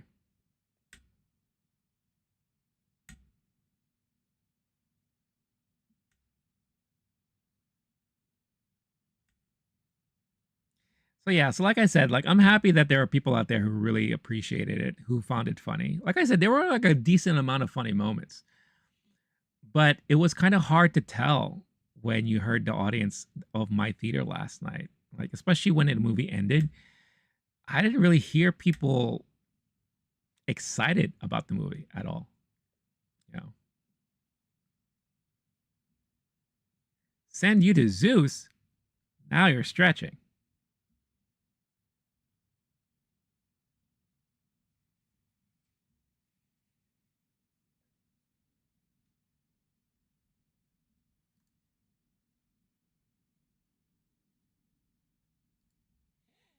All right, guys, I think I'm going to get ready to wrap things up in about 5 minutes. So if there's anything else you'd love to talk about, like I said, I wish I had more time to react to some of these trailers. I'll save it for the next time. And I really wanted to talk about two topics. One was this interesting article from the Hollywood Reporter that talked about the summer box office as far as revenue is concerned, and the interesting news about Star Wars and Bob Iger kind of mandating that there'll only be one Star Wars series per year to avoid, I guess, just to avoid crap from happening, which in a way makes sense. I kind of like that that's the route they're going. But it's funny how it's Bob Iger that's cleaning up shop right now. He's like, look, it's things are a shambles. That's probably also a reason why they decide not to renew the Acolyte. It's like, look, it's almost like a refresh. Let's just refresh everything. Put a pause, take in what's done.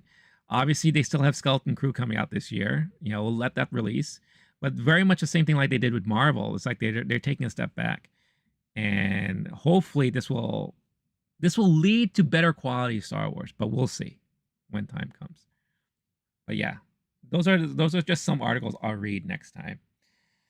And as of right now, there is a good chance I may stream on Wednesday, if not, definitely Friday. Friday again at 3 p.m. Eastern time. So if you want to hang out again, feel free to join in. And of course, as always, I update the channel as far as what's happening and all. So there you go. That is the week that is to happen this week. This week is to happen this week. Oh.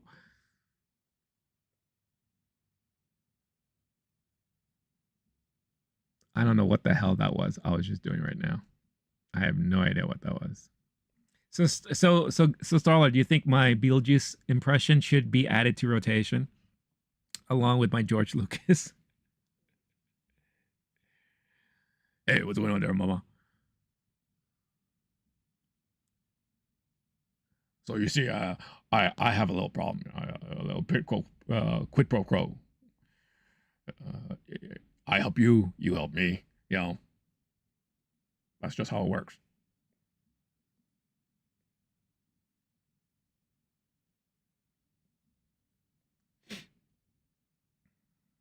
You are the juice. I am the juice. As long as I'm Beetlejuice and not the other juice, if you know what I'm saying. I also wouldn't mind being at least Oran Juice Jones. I saw you and him walking in the rain.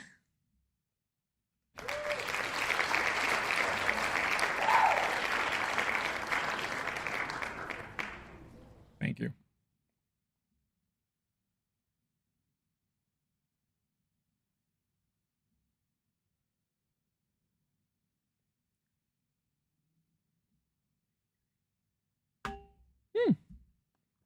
Excuse me.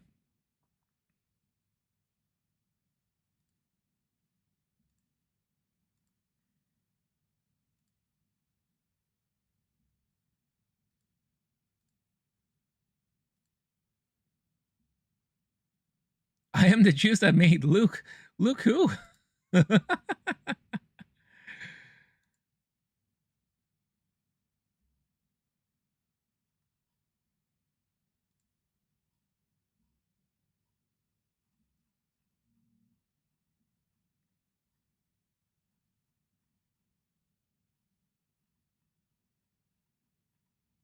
Luke Skywalker. Oh, are you hinting at me possibly combining my George Lucas and Beetlejuice impersonations into one? I don't think I could do that. They have two such distinct voices that they deserve to be on their own. They deserve to live on their own.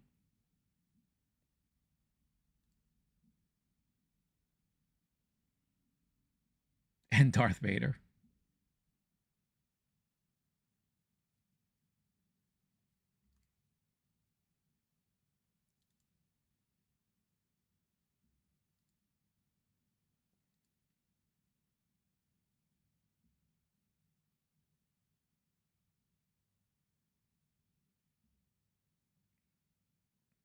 My impressions are God tier. Well, that's very kind of you to say. Very kind of you to say. I really appreciate that. I don't think so, but hey, if it entertains you guys, then I'm very happy I could do so. All right, y'all. I think now is a good time for me to get on out of here. I've been streaming now for a little over 3 hours, but I had a lot of fun. It was great to come back after a week of being off. So all of you, I really appreciate you. I appreciate those who were able to come in, even just to say hi or drop a bomb like James Earl Jones passing away. But I will be back, if not Wednesday, Friday. So I hope to see you all again. We'll talk about more stuff in the upcoming days and weeks. But before I go, again, major, huge shout outs to Starlord7, as always, a legend of the channel during these streams and all that. Enzo, I hope you appreciated that little slice of Italiano. Big shout out to Arnold, as always, AKB Mobile, Caleb for dropping that bomb. Appreciate you, or else I would have not known until later on. Lil Sa, appreciate you coming in. Jester, always appreciate you as well. Let's see if I missed anyone else. Chris, always a pleasure seeing you. Again, a family. Always good seeing family on these streams. So, James Earl Jones will forever be remembered. But big thank you to all of you out there. I appreciate you all. I will catch you all again soon. I'm going to be working on doing my best to do more uploads on the channel.